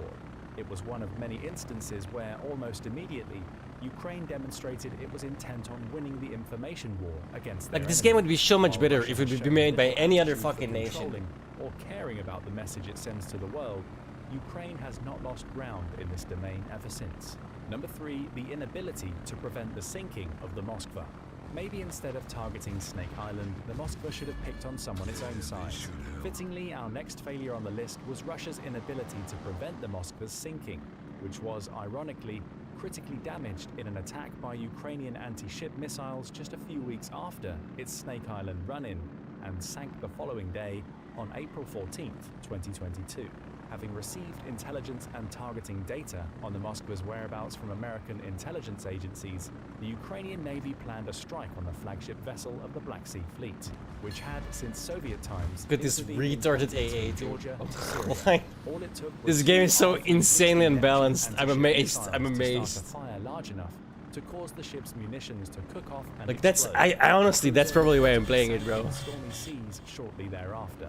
The largest Russian warship to be sunk in wartime since the end of World War II, and the first Russian flagship since Knyaz Suvorov in 1905 during the Russo-Japanese War. Recognizing its dependence on Western support early in the war against Russia revealed Ukraine's penchant for delivering high-profile, if isolated, successes to demonstrate their competence in utilizing the inflow of military assistance. Russia tried to cover up the incident at first, claiming that the fire had been accidental and that it had been contained by Russian sailors. When the Moskva literally failed to surface on camera ever again, the Russian Ministry of Defense conceded it had sunk, this time while being towed in stormy seas. What is most eye-opening is that the Moskva had a triple-tiered air defense that could have provided an adequate chance of intercepting the incoming Neptune missiles, with 3 to 4 minutes of radar detection. In a variation on a recurring theme, it appeared that the ship's crew failed to activate these systems, including the S-300F and 9K-33 OSA surface-to-air missiles. Don't really need to go to chaff or fucking jail decoys, over this game, dude. electronic jamming, or the last-ditch AK-630 close-in weapon systems. One Turkish correspondent claimed the snafu implied a lack of crew training for such emergency scenarios. And that is what is so damning about the entire incident. whether it was sheer incompetence or, as another Danish military analyst surmised, operator fatigue. The fact remains that Russian sailors transformed a situation where an expensive vessel, which could have almost assuredly survived several Neptune missile strikes, with some simulations even hinting that it would take at least 7 to guarantee the vessel's sinking, was sunk using only 2. The Moskva, according to retired US Navy captain and former Wish you could see how much director of damage this guy operations did. at US Pacific Command's Joint Intelligence Center, was perhaps the largest warship ever disabled or destroyed by a missile. Today, Russia lacks the economic or industrial capacity to easily replace such a vessel. Its loss was humiliating to Russian Somehow he's President still won. Vladimir Putin, a psychological strain which demonstrated Ukraine's ability to employ sophisticated weaponry effectively, forced the Russian Navy to move much of its battle group farther from the Ukrainian coastline, and further underpinned Russia's narrative of incompetence, which has proliferated after the attack. Hilariously, in April 2022, Ukraine began referring to the sunken vessel as a world-class dive site with underwater cultural heritage. Just 130 kilometers off the coast of Odessa, it can be admired without much diving, in water just 45 to 50 meters deep. Online tour offices still promote the wreck as the most interesting spot for diving in the Black Sea, with the best time to visit listed as after the Ukrainian victory over Russia. Number 4, the failure to achieve air superiority.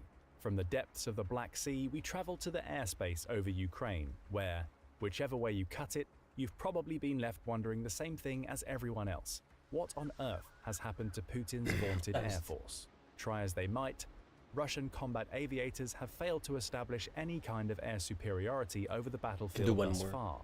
Part of their problem rests with technological advances made in the 1970s, which made it possible to furnish vulnerable infantry with their own portable handheld anti-aircraft missiles too. Man-portable air defense systems, or MANPADS, are simple and cost-effective shoulder-fired rockets that lock onto I don't really want aircraft to. homing. They can be taught to new users in a matter I can of only few stand minutes. unbalanced and Knowing incompetence for Russia's so long. numerically superior air force would play a central role in the 3 hours is phases more of than its enough of that invasion shit. of Ukraine back in February of Fucking 22. Western nations Alright guys, rushed thousands I'll be of back MANPADS later into because I gotta do some Ukrainian shit around the hands house to shore up and their air drive defenses. These included errands. American Stinger missiles, surplus Soviet probably be back Eaglers, tonight. and British See you laser-guided then. high-velocity Fuck off. Starstreak systems.